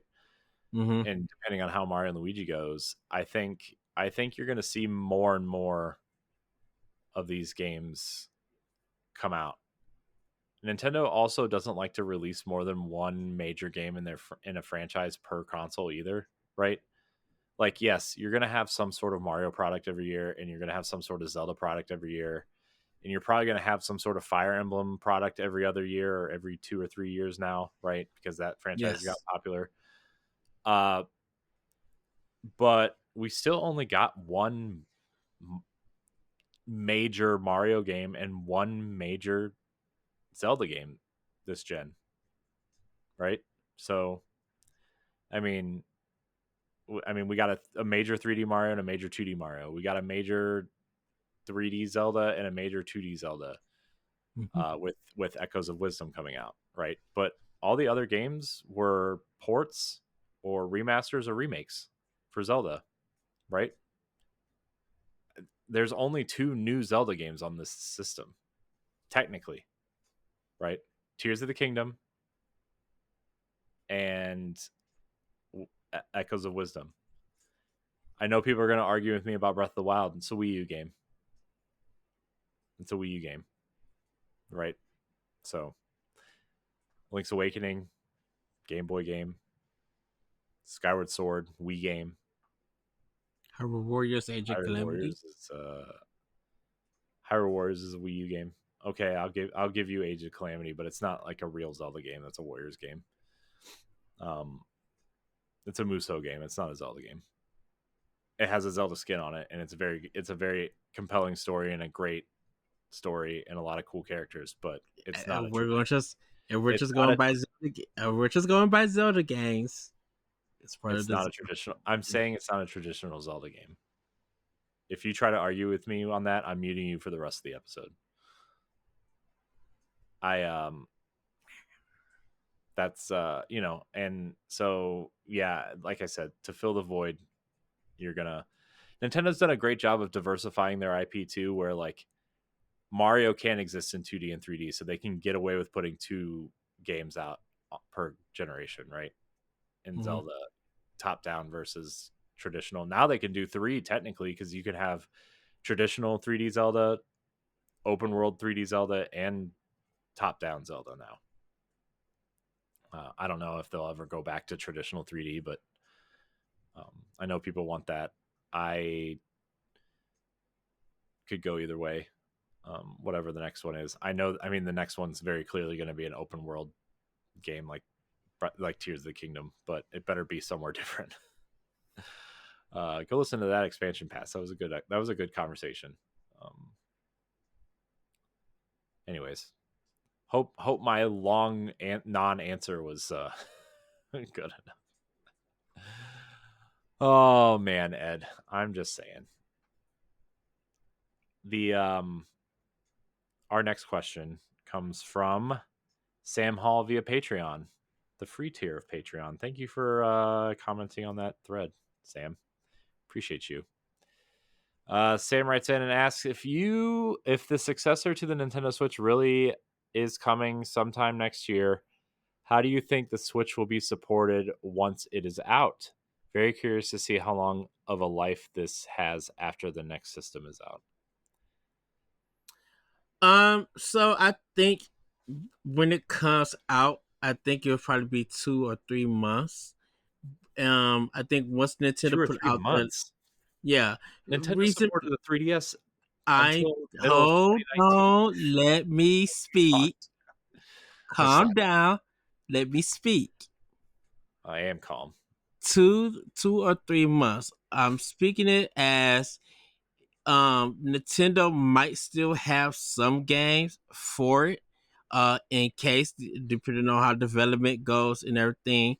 I know that once they end it and stuff, they'll probably finish out whatever plan that they had before the successor comes out.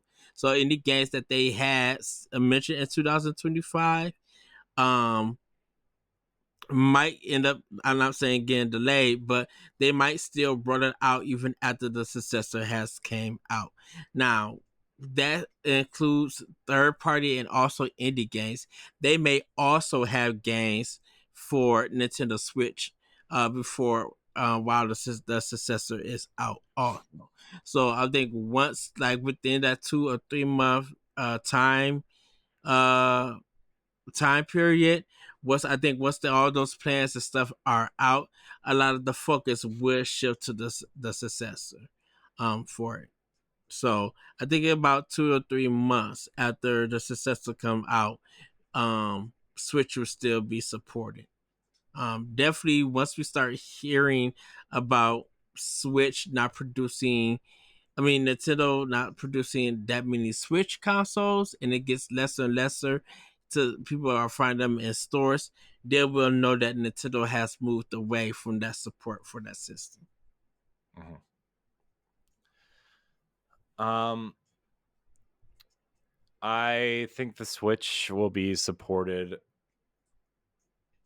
long after the next console comes out, but I think that's because there's going to be a lot of games that are going to be expected to run on the Switch as well as its successor, Mm-hmm. right? Especially ports and remasters of, GameCube and Wii era games that we have extensively talked about. Um, I kind of compare it to the Game Boy Color era, where that first year of the Game Boy Color, or really the first 2 years, the games on the black cartridges could be played on both consoles, right? The original Game Boy and the Game Boy Color. It wasn't until the games started coming out in those green translucent cartridges that they couldn't play on the older consoles. Yeah. And so for me, I think there's going to be that period of time where most of the games that come out for whatever the next console is are also going to be on the Switch. Pending the Switch 2 is backwards compatible, which we still don't have confirmation, but it would be really dumb if they didn't, especially the way they're pushing eShop stuff, and the way their subscription stuff works and everything else. But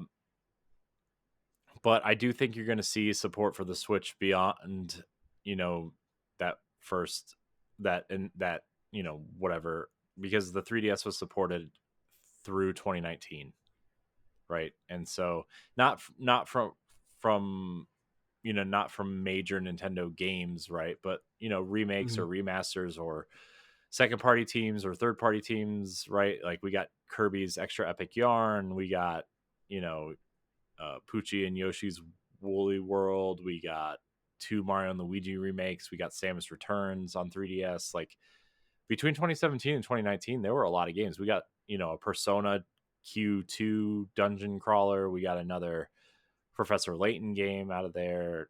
I think there was another Ace Attorney game in that range too. Like there's a lot of stuff that came out on the 3DS after the Switch came out. Mm-hmm. Yep. And I think you're going to see a lot of stuff like that. A lot of third party stuff, a lot of indie stuff, a lot of kid stuff. I mean, there's a lot of stuff like that that can make that console survive for kids long after the next console comes out. The Switch is going to be the hand-me-down console now, in a sense.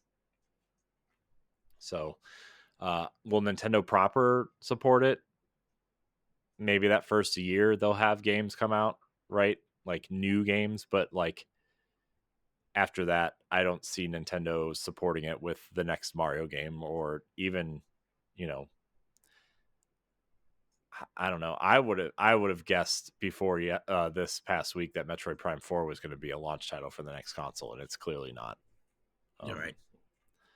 So I don't know. Like the next huge 3D Mario game and the next huge 3D Zelda game are not coming to the next console, right? So they're just not, or not coming to the Switch. Sorry, they will only be on the next console. But if you get something like, like Shovel, that's the Mina the Hollower and Shovel Knight 2,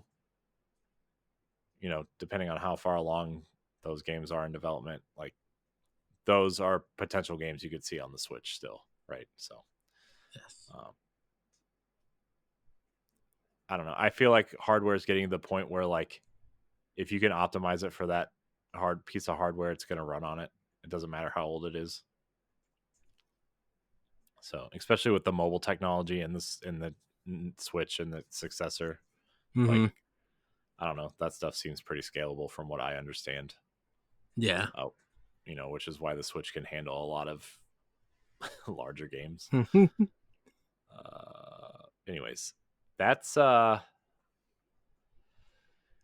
that's gonna do it. That's gonna do it for the questions, because we read one earlier. So that's it. We're gonna end it 3 hours later, plus the pre-show, plus You're the right. post-show. Well, thanks for listening and or watching Nintendo Pow Block, which is part of the Boss Rush Network. If you enjoyed our discussions, please do subscribe on YouTube or your favorite podcast application. You can support us over on Patreon. That's patreon.com/Boss Rush Network. Any tier grants you early access to all of our podcasts. Follow us on all social media platforms at Boss Rush Network. Thanks everybody for listening. Have a great week. Have a great weekend, and we'll see you next time on Nintendo Power Block. Bye, everybody. Woohoo! Goodbye. Stay tuned for the post show.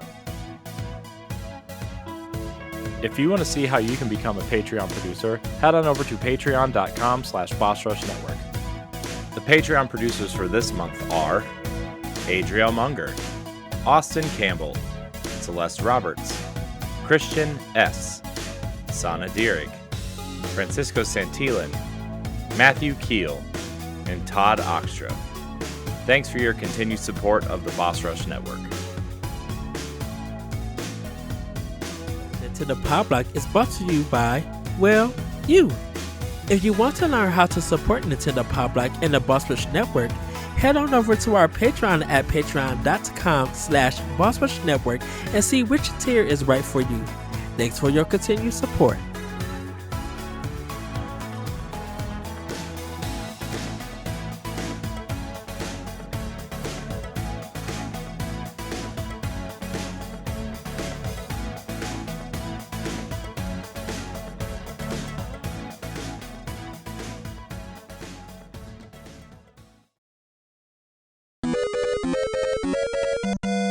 Hello, everybody. Welcome to the Pow Block Post Show. I am your host, Eddie V, and once again, I am with Corey Derrick himself, Bossman. Hello, good sir. Hello. I'm man, I feel like we've been talking forever. Because we have. I know. In a sense. This episode's going to be so long. It's okay. Welcome to the post show, everybody. Yes. Where we're energized and happy, and it is not late at all. We do got a quick topic for you guys. What are some video game series that have piqued your interest, but you've never played or played very little of? So, talking about games that, be like, ooh, that's kind of interesting, but you just never invested in. Or if you be like, okay, I'll give that game a try. You tried it for about 10, 15 minutes and then put the controller down and be like, it just never returned. I could actually. Oh, go ahead. No, Corey. go. Go. I could actually say like John Madden, like definitely sports games like Madden. I was just never interested in. I mean, I played a little bit of it with my friend. Like we used to play on Super Nintendo. For my next door neighbor. But it was never something that I would go and get and stuff. So, but my interest in it was kind of when I would play with my friend. I'm like, maybe I'll, give this game a try.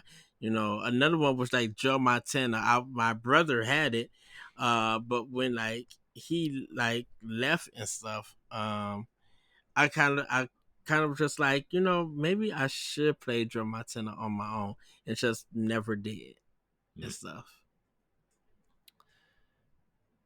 Yeah, my list is huge, right? So, and it's not like I haven't been interested in these games or I haven't played these games, right? Because I've played some of these games. I've played,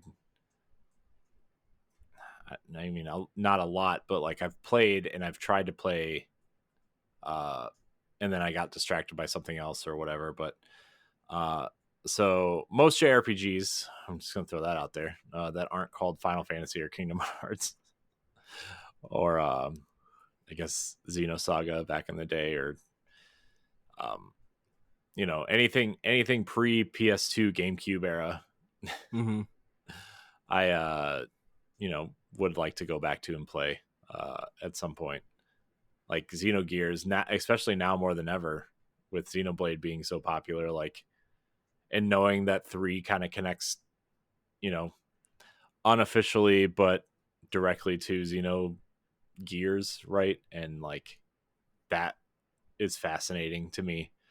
And I want to see how it all connects, and the fact that like Xenosaga, like Cosmos and Telos are both in Xenoblade Chronicles 2. I mean, they're as blades, but they're not, they're still in it, and so somehow they connect, right? So but Xenoblade Chronicles is a game that is a series that I am infatuated with, and I've never sat down and finished any of them. So it's on my list, though. It's on the big list. I want to play it so bad, and I just haven't made time for myself. I think Metroid is another series that I would love to play. It's just the Metroidvania stuff makes me feel stupid. The only one I've ever finished is the only two I've ever finished, technically the same game, but the original Metroid and then Zero Mission. Those are the only two Metroid games I've ever finished. Wow. And so I got really far in Metroid Prime, but then I got distracted by Zelda, I think, and never went back. I've played most of the Prime games, but not finished them. So I know for me, and shout out to Nick at Beyond WASD. Yeah. I tried Half-Life 2. Yeah. They said And games you're like, interested in. yeah, and my friend was able to get Half-Life 2 for Xbox, and he did let me borrow it and stuff. And I think I was interested in giving that game a try because I heard on how good and beloved this game was, on why PC players were so into it. And so I did give it a try, and I think because of the wonky physics, like, and it's not tight, I kind of just like, okay, and then I just put it down, just never went back to it. Yeah, Half-Life was, by the time I got to Half-Life, it's the Final Fantasy VII Ocarina of Time thing where like in the moment that was the best, whatever first person storytelling style game, and it had a lot of like the gravity stuff in it, which I think was pretty revolutionary at the time. But like there were so many games by the time I got to it that did it better, like Halo and Call of Duty had started to up their game and first person shooting, and I know Half-Life technically isn't a real like a considered a first person shooter, but it's a first person game. So Metroid Prime, to tie it back to Nintendo, was doing something, and then other games like even from Valve had come out since then, like Counter-Strike and Portal and Team Fortress, and the Half-Life episodes even were better positioned than Half-Life and Half-Life 2 at that point. So that was a series that Half-Life is a series that I feel like from a historical perspective, if you're interested in the history of video games, you should maybe at least try it just from a historical archival standpoint. But like, I don't think it holds up if you've never played it, especially if you've played other first person shooters by now, Yeah. So, even games on the N64 were doing not better jobs, but like telling stories, and, GoldenEye and Perfect Dark exists, Turok exists, stuff like that on the N64 even. So, I don't know. I appreciate Half-Life from a historical perspective. I don't know if I'm interested in going back to it ever, but it's also Yeah. the same with like the old Dooms and like what people are coining boomer shooters at this point, right? Like Right. Dooms and Wolfenstein 3D and those games, and the Star Wars game that just came out, Dark Forces, right? Like all were doing incredible things in the 90s, but like, and if you have nostalgia for those, right, like they're still probably great games, but like going Yeah. back to those is really hard to do, especially if you don't have the nostalgia for them. Uh, which is sad because I've always wanted to go back to the original Doom games because I've never played them. I think I played Doom 2 once. Uh, and then I stopped playing because it was at a friend's house and they had Roller Coaster Tycoon on their computer too. And I was like, well, Nice. I'm gonna play that. I'm going to play that instead. I know Cooking Mama was one for me. I tried it because Mhm. my niece just like, "Oh, I'm gonna play Cooking Mama." That's interesting. Like my mom got it for Christmas, and I was like, I played. It's like, interesting, and I lost interest real quick. I'm like, yeah, this is not for me. Yeah. Um, so yeah, I mean, there are just series that even Nintendo series that I just have no relationship with, Mm-hmm. that I've been interested from afar because they're Nintendo franchises. And, I think Smash actually did a great job of teaching people about other IP that Nintendo does. Yes, Um, F-Zero is a Nintendo series that I don't care about at all. Um, or I care about, but I never played any of them. And I don't mm-hmm. know if going back to the stuff that's on NSO would benefit my want to play a new one. You know what I mean? Yeah. Uh, I can tell you what one series though that I don't care about at all is Earthbound. And I know I play it up sometimes of like those games are incredibly overrated or whatever, but like even when I watch them in like I'm being serious now, like I'm sitting there watching it and I'm like I don't get it. I just don't get it, and I don't understand the clamoring for the third one to come here. You know, I think I because don't people want understand. the full collection of them. And I understand that. I just think of those times I was walking through Toys R Us and like walking past the clearance bin with like 400 copies of Earthbound in them to go get like, I don't know, Arrow the Acrobat or something, some other stupid game, Mm-hmm. uh, to go buy and play. And I didn't understand, and maybe it's because I didn't have a Super Nintendo either, right? Like, but when I think of Super Nintendo, especially back then, I was thinking Super Mario World, I was thinking Turtles in Time, I was thinking, Zelda, Donkey Kong.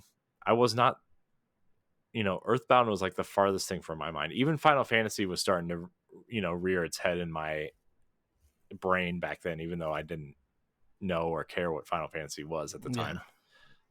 That name started cropping up. Street Fighter was huge. Like, you see stuff like Street Fighter and you look at something like Earthbound and it's like,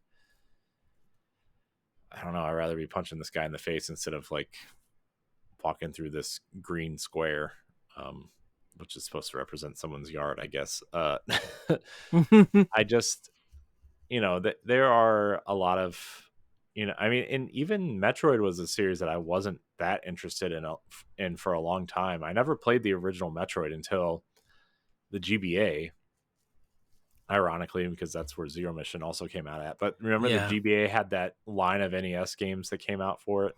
Mm-hmm. Yep. Um, and that was so cool, man.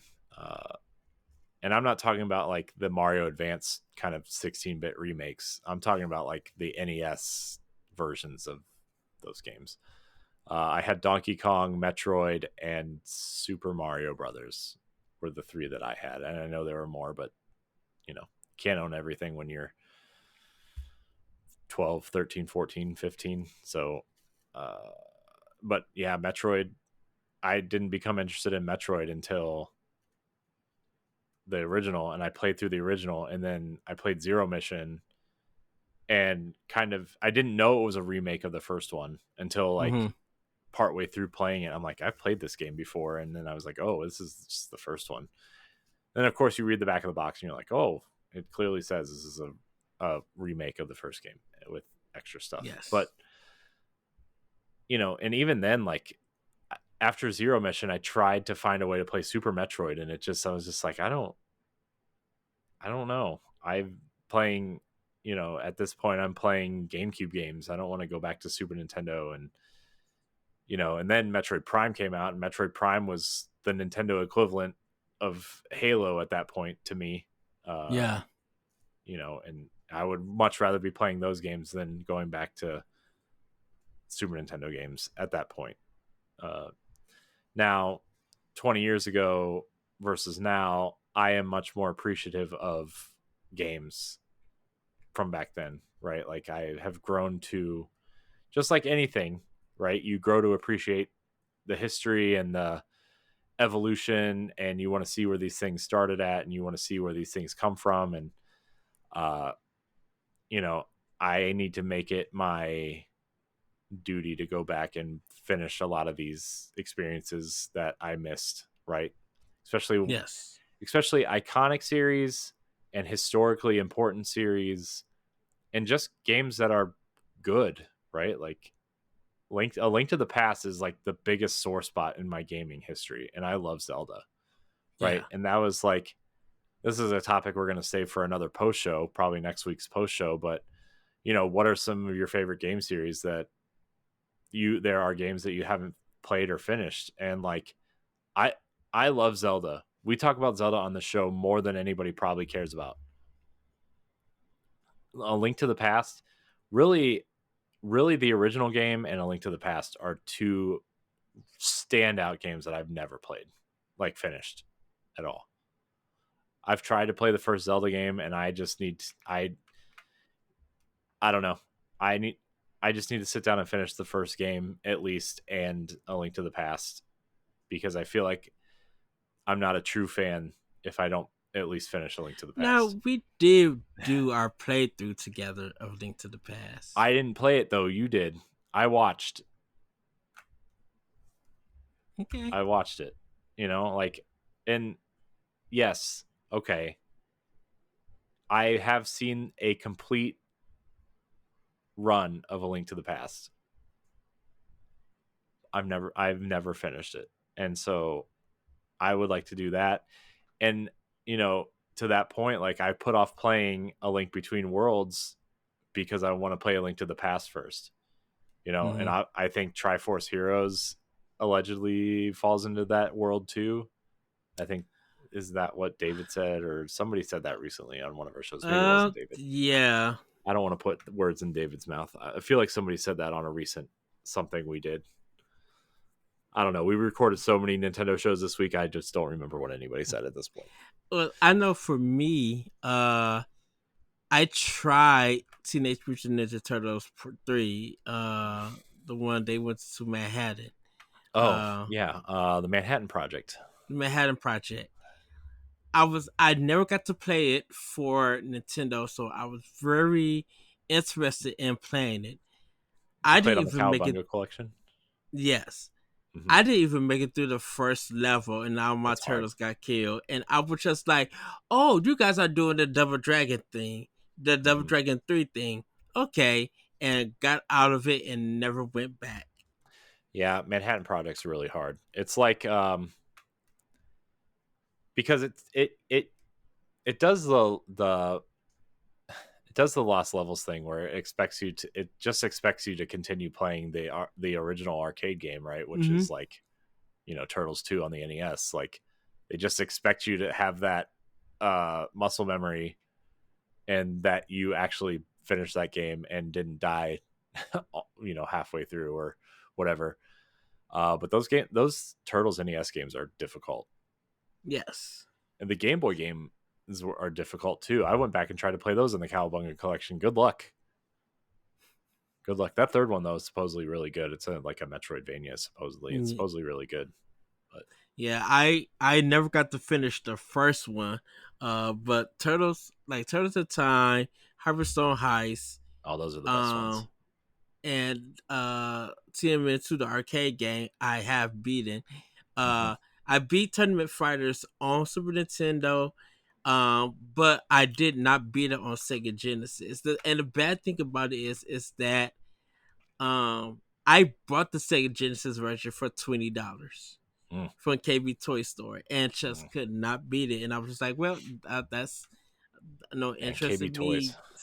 Uh, yeah, there's no need for me to keep playing it. I'm like, the special moves don't work. It's a little bit slow. Um, Part of the cast I didn't know. I understand like the common art style, but it's just yeah, there was just problems with that game. So I was just like, I was interested because that was the first time that I had a game on two different systems at the not at the same time, but I had two different. I mean, the same game on two different systems. Hmm. I got to choose from Sega Genesis or the Super Nintendo for that game. Yeah. So I just yeah, there's a lot of series out there. And at this point, like you just have to like there are so many good series and so many good games out there that like Mm-hmm. at this point you're just gonna have to accept that you're just not gonna get to some of them in your lifetime, you know? Uh I will say the opposite of this for this question was Portal 2 for me. I did mm, not want to play Portal 2 at all. I didn't see no significance. I was just like, it's a puzzle game. Like I was harsh on it. And it took a while. I'm just like, okay, I'll give it and I give this game a try on PS3. And I was just like, oh, now I realize why it's game of the year and mhm. everything. Yeah. Yeah, there's yeah. Yeah. So well, everybody, that's gonna do it for our post show um for Pow Block. Tune in We did it. next week. Yes, we did. We did it. Tune in next week. We will have another post show episode for you with a new topic. With that, everybody, have a great week, have a great weekend, and we'll see you next time. Bye, everybody. Bye.